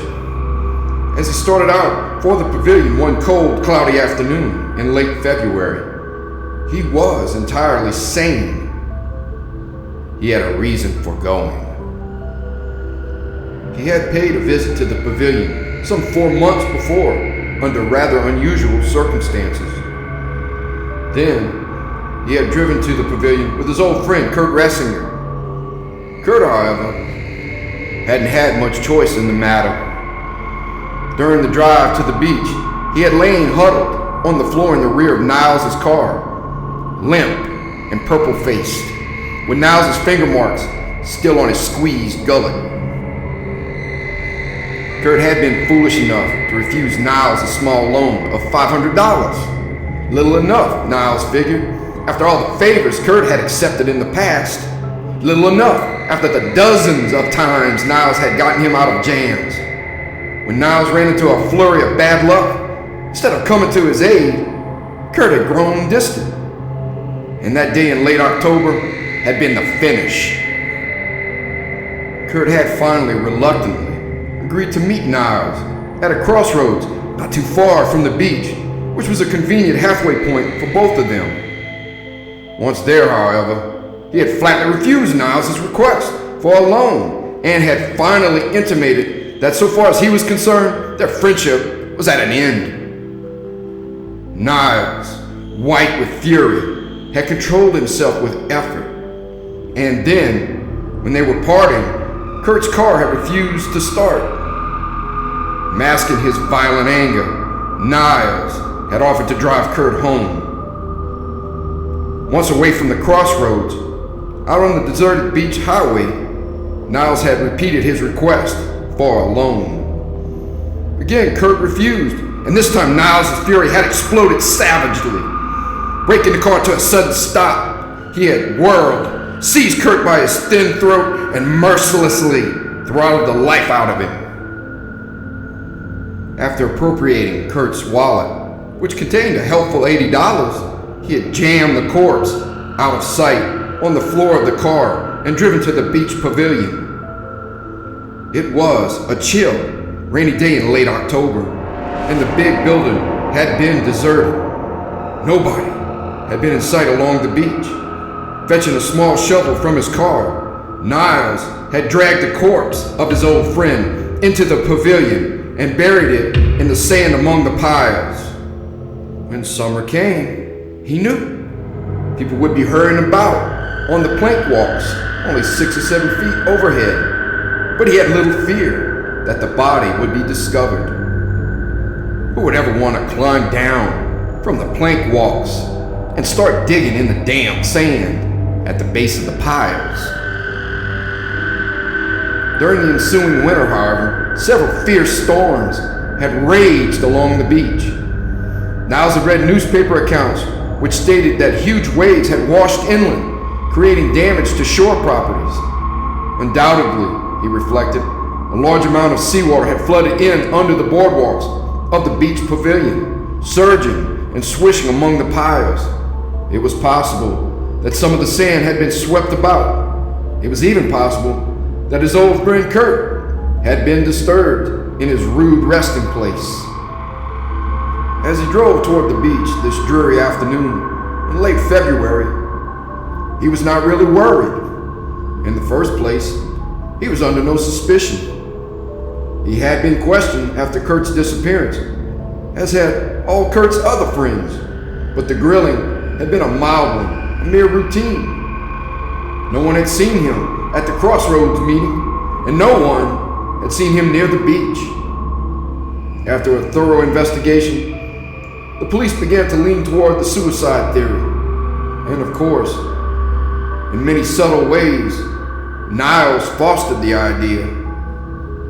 Beyond that, even if his old friend Sandy Gray had been disturbed by the winter storms, Niles felt that he could repair the damage easily enough.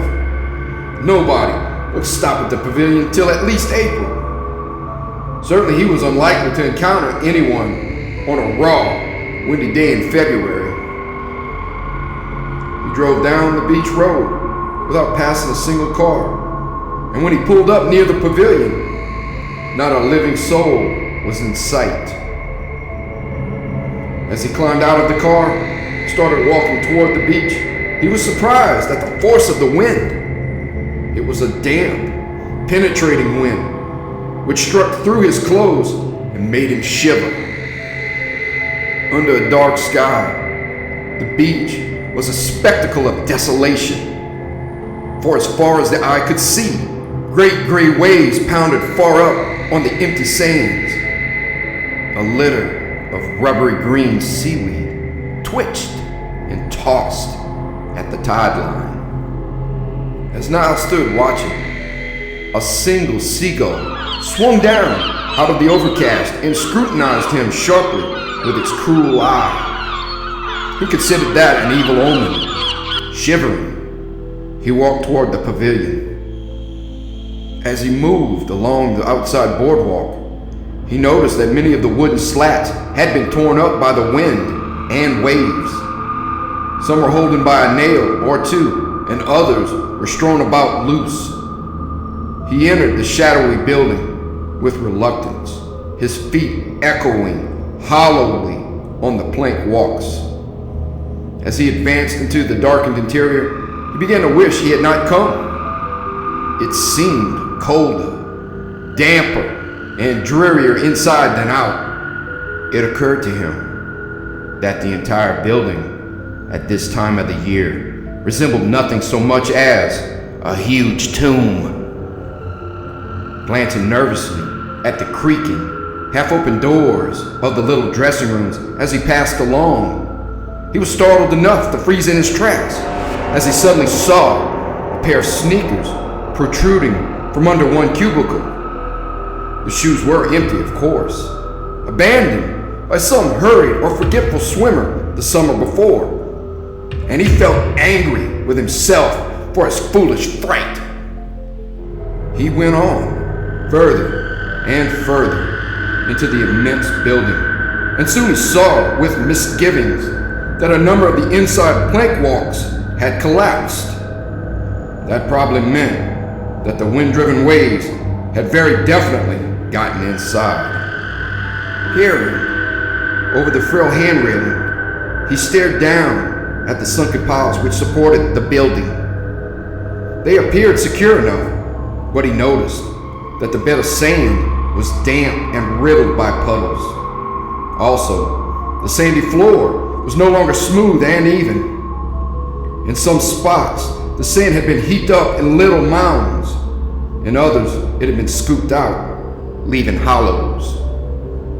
Definitely worried now, Niles hurried out of the building and returned to the car for his shovel, cursing himself for not having brought it in the first place. As he strode back along the beach, half running, spray from the big incoming waves slapped against his face. Swearing, he wiped his sleeve against his cheek. Back inside, he looked around to get his bearings. There were 5 parallel plank walls running the length of the pavilion. When he buried his old friend Kurt, he had been careful to note the exact location, just in case. Kurt was lying in the sand near the base of the 11th pile, running along the second plank walk from the left as one faced the rear of the building. Congratulating himself on his foresight in memorizing the specific location, he crossed to the second plank walk and hurried along until he reached the 11th pile. Then he swung under the hand railing and dropped to the damp sand below. It seemed colder than ever down under the boardwalks. It was so cold, he didn't mind the exertion of digging. He was probably being foolish, he told himself, since the sand at this particular spot didn't appear to have been greatly disturbed by the invading winter waves. Just to feel secure in his own mind, however, he would dig until he struck the quartz. Once he was positive it had not been dislodged, he would refill the hole, pound the sand down hard with a shovel, and depart. He dug energetically, and in no time at all was 2 feet down. The wet sand yielded easily under his shovel. Another foot or so, and the shovel should strike something which would offer more resistance. Confidently, he dug another foot. He began to handle the shovel gingerly, waiting for it to thump against the grisly remainder which he knew was there. But the thump never came. Seawater began seeping slowly into the hole, and that was all. Perspiring, he leaned against the pile and stared down into the dark hole. Perhaps, he told himself, the corpse had settled further into the wet sand during the winter months. Its own weight had forced it downward. The loose sand had yielded under the pressure, and now the corpse lay inches further down than it had when first buried. Yes, that must be the answer.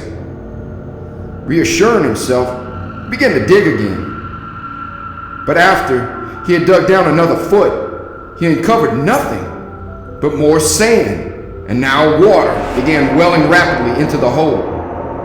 He climbed out with a hollow, sick feeling in the pit of his stomach and looked around rather wildly. If the corpse wasn't where he had buried it, where was it? He could understand that the waves might have washed away some of the sand, but it hardly seemed likely that they could have completely disinterred the cadaver. Or could they? Taking a firm grip on the shovel, he began prowling about under the piles. In the gray light, he could see only a few yards ahead. He walked in a half crouch, peering to left and right. Once he whirled around with a pounding heart as he heard a noise somewhere behind him. It was a sagging plank bumping against the top of one of the piles. After he had prowled for 10 minutes and found nothing, he began to think that he had made a mistake. Perhaps it had been the third walk from the left instead of the second, or possibly it was the 10th pile instead of the 11th. Well, it was worth a try, since it was obvious that he would have been more apt to miscount the piles rather than the walks. He returned under the second plank aisleway and started digging at the base of the 10th pile. He dug 4 feet straight down and struck nothing. Trembling, he climbed out of the watery hole and stared around with a sense of growing panic. Either he had made a very great mistake in memorizing the location of the cadaver, or else. With a supreme effort of will, he controlled his rising hysteria and systematically refilled the 2 holes he had already dug. He would try digging alongside the 11th pile in the 3rd walk, he told himself, quite possibly in the gloom of the pavilion that previous October he had counted 3 aisles as 2. He dug again, and again his shovel revealed nothing save seeping seawater. as he finally stopped digging and squirmed out of the briny pit, perspiring and panting. A new, fantastic, and utterly gruesome thought struck him, and he was touched by genuine terror. Was it possible that his old friend Kurt had not been quite dead when Niles buried him in the wet sand that day? Had the cold and the dampness revived him? Had he perhaps clawed his way upward out of the sand? Persons trapped in such situations were known to possess the sudden strength of madmen. And the sand was not like hard-packed earth. It was loose, light.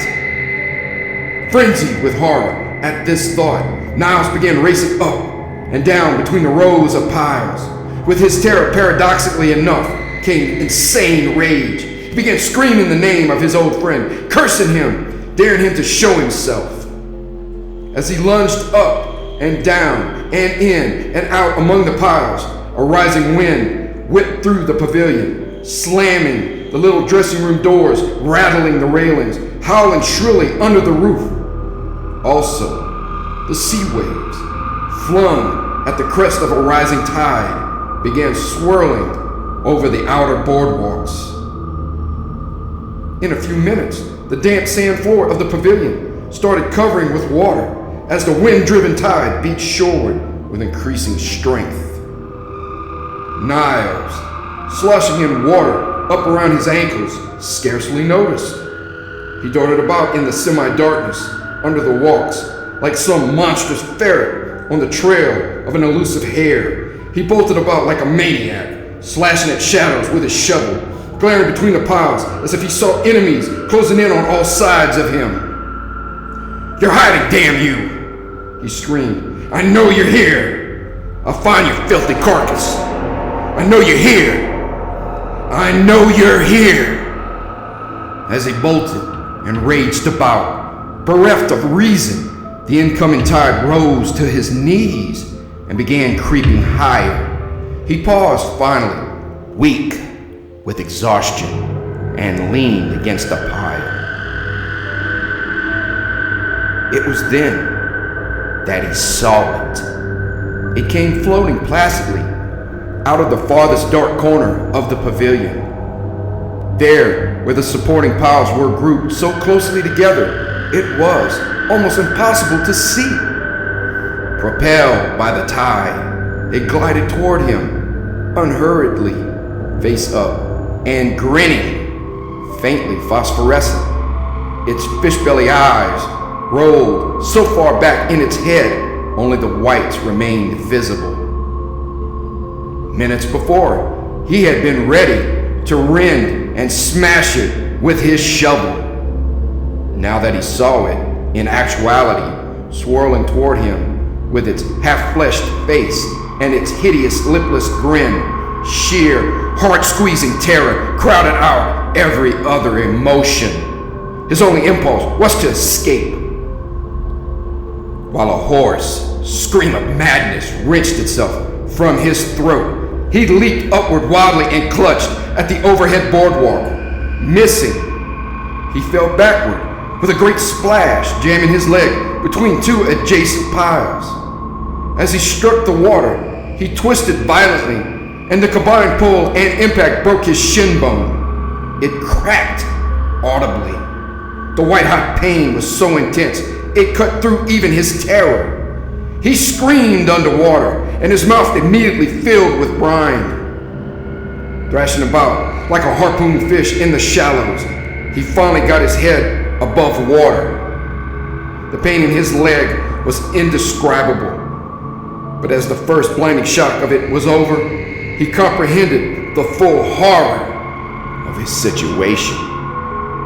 He was unable to move without screaming, and the water was now rising rapidly, and that ghastly grinning thing with its flat white eyes began floating toward him again. As it approached, full terror took possession of him. Momentarily, he forgot the fierce pain in his leg, forgot the water that was inching upward all about him. His only thought was to avoid having the horror touch him. When it was inches away, he lurched violently, The movement jammed his broken leg tighter between the piles and hurled him down and backward as if he had been struck with a pile driver. He plunged underwater, half unconscious with pain and terror, overwhelmed with sudden weakness. By the time he realized he was drowning, he could not make it back up. Once he almost got his face above the water, but his strength failed and he fell backward. For a few seconds he twisted and turned under the water. At length, the tiny trail of bubbles swirled upward and disappeared. As the tide continued to rise, however, it accomplished what his fatal upward lunge had not been able to do. It lifted his fractured leg between the piles and gently floated him free. Even as it had floated free, the storm disinterred corpse of Kurt Resinger stuck between piles in the far corner. Darkness came on. The wind moaned. The tide rose even higher. Round and about among the piles, swirling and gliding, went two grotesque shapes. Two old friends, bobbing and nodding together at the bottom of the tomb black pavilion.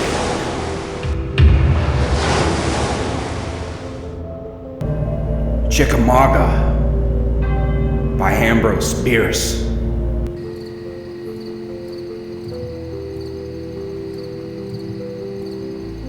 One sunny autumn afternoon, a child strayed away from its rude home in a small field and entered a forest unobserved.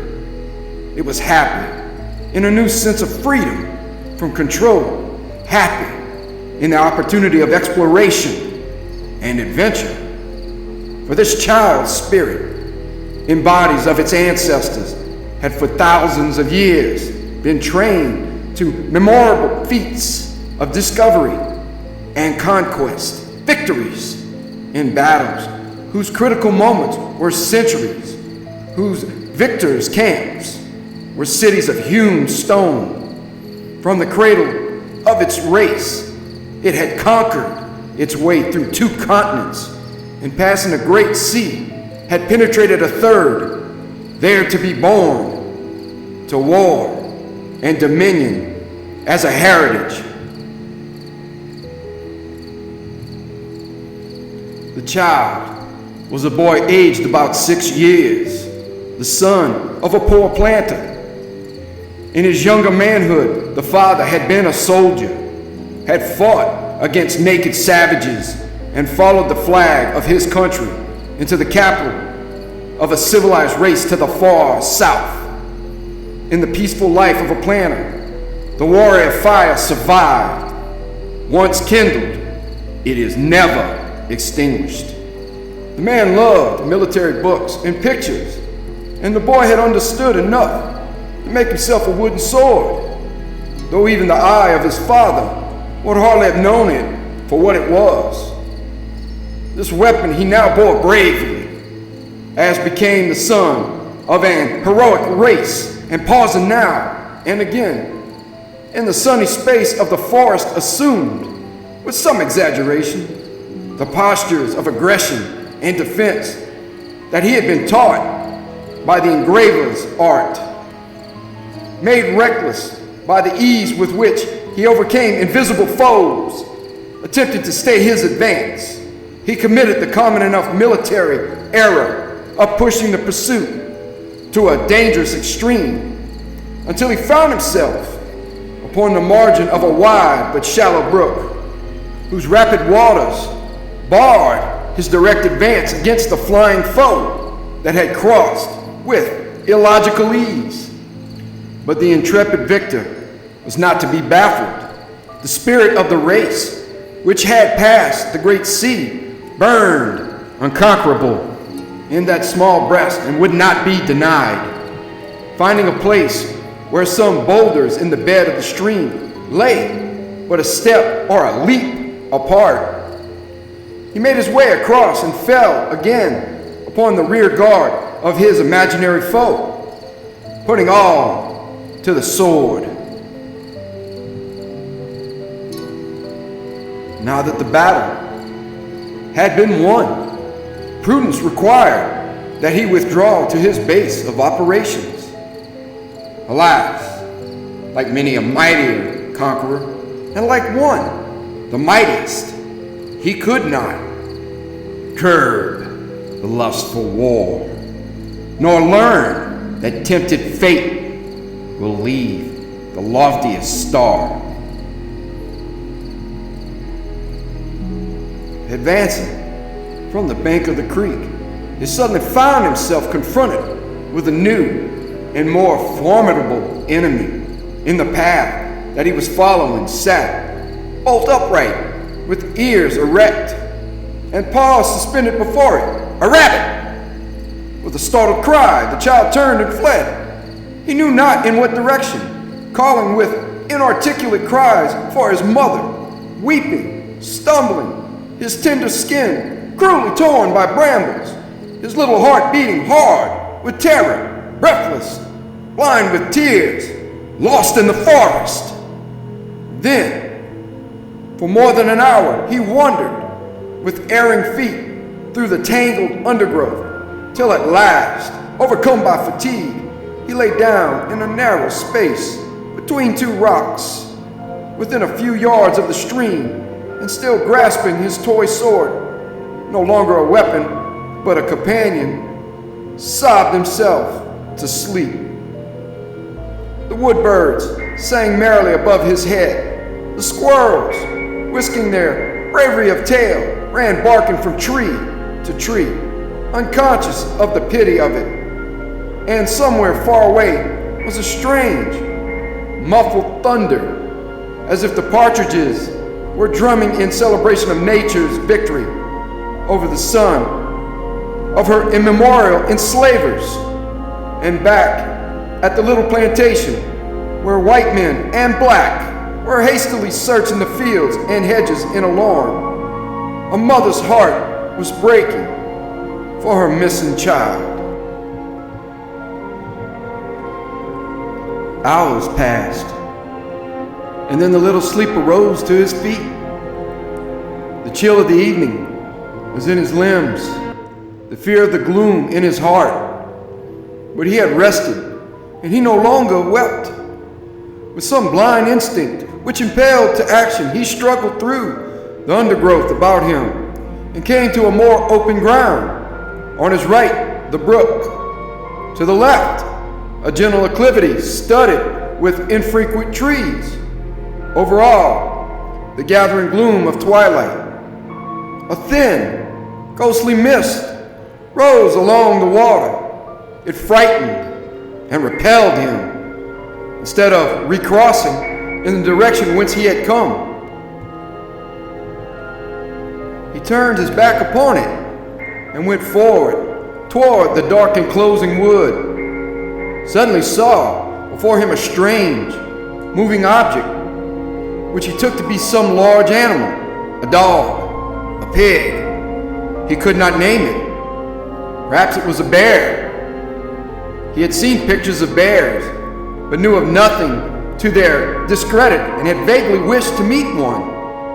But something in form or movement of this object, something in the awkwardness of its approach, told him that it was not a bear, and curiosity was stayed by fear. He stood still, and as it came slowly on, gained courage every moment, for he saw that at least it had not the long, menacing ears of the rabbit. Possibly, his impressionable mind was half conscious of something familiar in its shambling, awkward gait. Before it had approached near enough to resolve his doubts, he saw that it was followed by another, and another. To right and to left were many more. The whole open space about him was alive with them all, moving toward the brook. They were men. They crept upon their hands and knees. They used their hands only, dragging their legs. They used their knees only, their arms hanging, idle at their sides. They strove to rise to their feet, but fell prone in the attempt. They did nothing naturally, and nothing alike, save only to advance foot by foot in the same direction, singly, in pairs, and in little groups. They came on through the gloom, some halting now and again, while others crept slowly past them, then resuming their movement. They came by dozens and by hundreds, as far on either hand as one could see in the deepening gloom. They extended, and the black wood behind them appeared to be inexhaustible. The very ground seemed in motion toward the creek. Occasionally, one who had paused did not again go on, but lay motionless. He was dead. Some, pausing, made strange gestures with their hands, erected their arms, and lowered them again, clasped their heads, spread their palms upward, as men are sometimes seen to do in public prayer. Not all of this did the child note. It is what would have been noted by an elder observer. He saw little, but that these were men, yet crept like babes. Being men, they were not terrible, though unfamiliarly clad. He moved among them freely, going from one to another, and peering into their faces with childish curiosity. All their faces were singularly white, and many were streaked and gouted with red.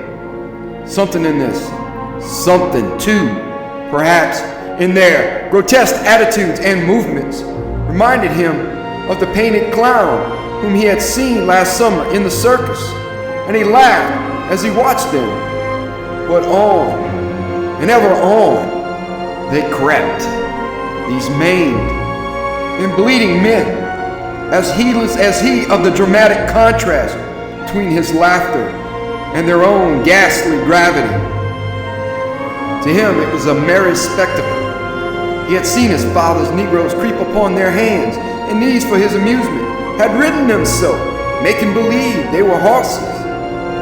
He now approached one of these crawling figures from behind, and with an agile movement, mounted it astride. The man sank upon his breast, recovered, flung the small boy fiercely to the ground, as an unbroken colt might have done, then turned upon him a face that lacked a lower jaw. From the upper teeth to the throat was a great red gap, fringed with hanging shreds of flesh and splinters of bone. The unnatural prominence of nose, the absence of chin, the fierce eyes gave this man the appearance of a great bird of prey, crimsoned in throat and breast by the blood of its quarry. The man rose to his knees, the child to his feet. The man shook his fist at the child. The child, terrified at last, ran to a tree nearby, got upon the farther side of it, and took a more serious view of the situation. And so, the clumsy multitude dragged itself slowly and painfully along in hideous pantomime, moved forward down the slope like a swarm of great black beetles, with never a sound of going, in silence profound, absolute. Instead of darkening, the haunted landscape began to brighten. Through the belt of trees beyond, the brook shone a strange red light, the trunks and branches of the trees making a black lacework against it. It struck the creeping figures and gave them monstrous shadows, which caricatured their movements on the lit grass. It fell upon their faces, touching their whiteness with a ruddy tinge, accentuating the stains with which so many of them were freaked and maculated. It sparkled on buttons and bits of metal in their clothing. Instinctively, the child turned toward the growing splendor and moved down the slope with his horrible companions. In a few moments, had passed the foremost of the throng. Not much of a feat, considering his advantages. He placed himself in the lead, his wooden sword still in hand, and solemnly directed the march, conforming his pace to theirs, and occasionally turning as if to see that his forces did not straggle. Surely, such a leader never before had such a following. Scattered about upon the ground now, slowly narrowing by the encroachment of this awful march to water, were certain articles to which, in the leader's mind, were coupled no significant associations.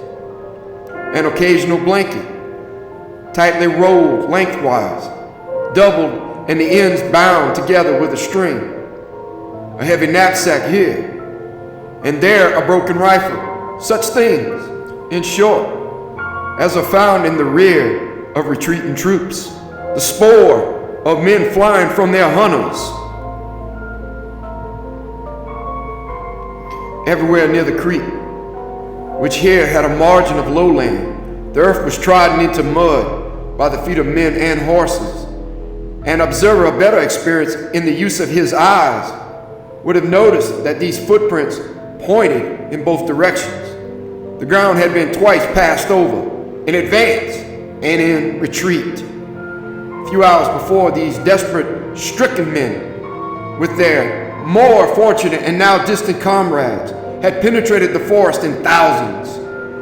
Their successive battalions, breaking into swarms and reforming in lines, had passed the child on every side, had almost trodden on him as he slept. The rustle and murmur of their march had not awakened him. Almost within a stone's throw of where he lay, they had fought a battle. But all unheard by him were the roar of the musketry, the shock of the cannon, the thunder of the captains, and the shouting. He had slept through it all, grasping his little wooden sword with perhaps a tighter clutch in unconscious sympathy with his martial environment, but as heedless of the grandeur of the struggle as the dead who had died to make the glory. The far beyond the belt of woods, on the farther side of the creek, reflected to earth from the canopy of its own smoke, was now suffusing the whole landscape. It transformed the sinuous line of mist to the vapor of gold. The water gleamed with dashes of red, and red too were many of the stones protruding above the surface. But that was blood. The less desperately wounded had stained them in crossing. On them too, the child now crossed with eager steps. He was going to the fire. As he stood upon the farther bank, he turned about to look at the companions of his march. The advance was arriving at the creek. The stronger had already drawn themselves to the brink and plunged their faces into the flood. 3 or 4 who lay without motion appeared to have no heads. At this, the child's eyes expanded with wonder. Even his hospitable understanding could not accept a phenomenon implying such vitality as that. After slaking their thirst, these men had not the strength to back away from the water, nor to keep their heads above it. They were drowned. In rear of these, the open spaces of the forest showed the leader as many formless figures of his grim command as at first, but not nearly so many were in motion. He waved his cap for their encouragement and smilingly pointed with his weapon in the direction of the guiding light, a pillar of fire to this strange exodus. Confident of the fidelity of his forces, he now entered the belt of woods, passed through it easily in the red illumination, climbed a fence, ran across a field, turning now and again to coquette with his responsive shadow, and so approaching the blazing ruin of a dwelling. Desolation everywhere. In all the wide glare, not a living thing was visible. He cared nothing for that. The spectacle pleased, and he danced with glee in imitation of the wavering flames. He ran about, collecting fuel, but every object that he found was too heavy for him to cast in from the distance to which the heat limited his approach. In despair, he flung in his sword, a surrender to the superior forces of nature. His military career was at an end. Shifting his position, his eyes fell upon some outbuildings, which had an oddly familiar appearance, as if he had dreamed of them. He stood considering them with wonder, when suddenly the entire plantation, with its enclosing forest, seemed to turn as if upon a pivot. His little world swung half around. The points of the compass were reversed. He recognized the blazing building as his own home. For a moment, he stood stupefied by the power of the revelation, then ran with stumbling feet, making a half circuit of the ruin. There, conspicuous in the light of the conflagration, lay the dead body of a woman, the white face turned upward, the hands thrown out and clutched, full of grass, the clothing deranged, the long dark hair entangled and full of clotted blood. The greater part of the forehead was torn away. From the jagged hole, the brain protruded, overflowing the temple. A frothy mass of gray, crowned with clusters of crimson bubbles, the work of a shell. The child moved his little hands, making wild, uncertain gestures. He uttered a series of inarticulate and indescribable cries, something between the chattering of an ape and the gobbling of a turkey. A startling, soulless, unholy sound, the language of a devil. The child was a deaf mute. Then he stood, motionless, with quivering lips, looking down upon the wreck.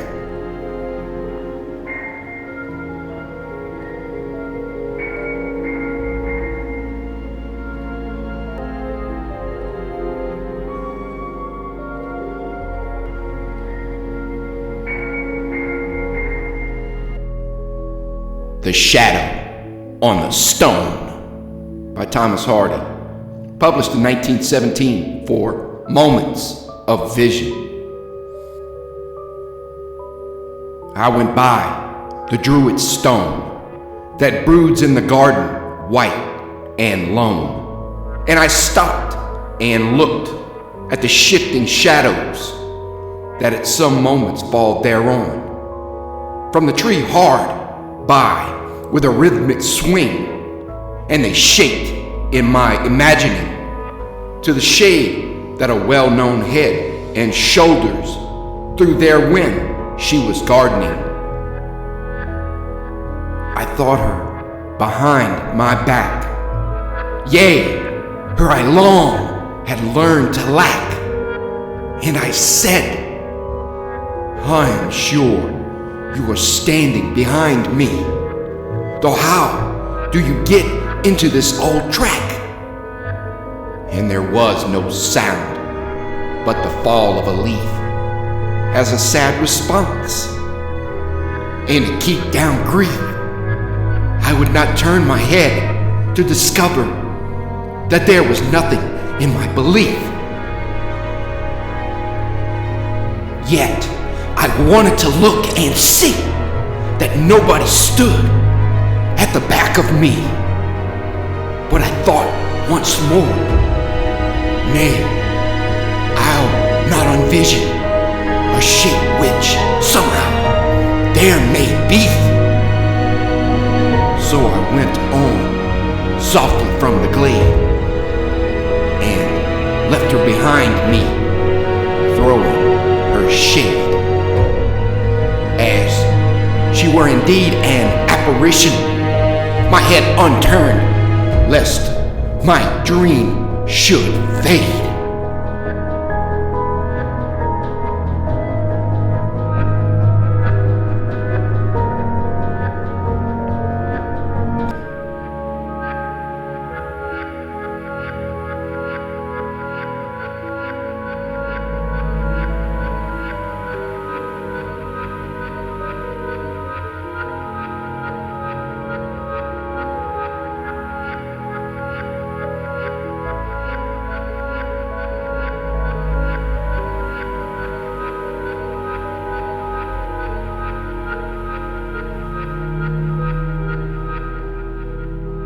The Witch by Mary Elizabeth Coleridge, written in 1892 for the rare Fancies Followings by Vespertilio. I have walked a great while over the snow, and I am not tall nor strong. My clothes are wet, and my teeth are set, and the way was hard and long. I have wandered over the fruitful earth, but I never came here before. Oh, lift me over the threshold and let me in at the door. The cutting wind is a cruel foe. I dare not stand in the blast. My hands are stone, and my voice a groan, and the worst of death is past. I am but a little maiden still. My little white feet are sore. Oh, lift me over the threshold and let me in at the door. Her voice was the voice that women have who bleed for their heart's desire. She came, and the quivering flame sunk and died in the fire. It never was lit again on my earth since I hurried across the floor to lift her over the threshold and let her in at the door.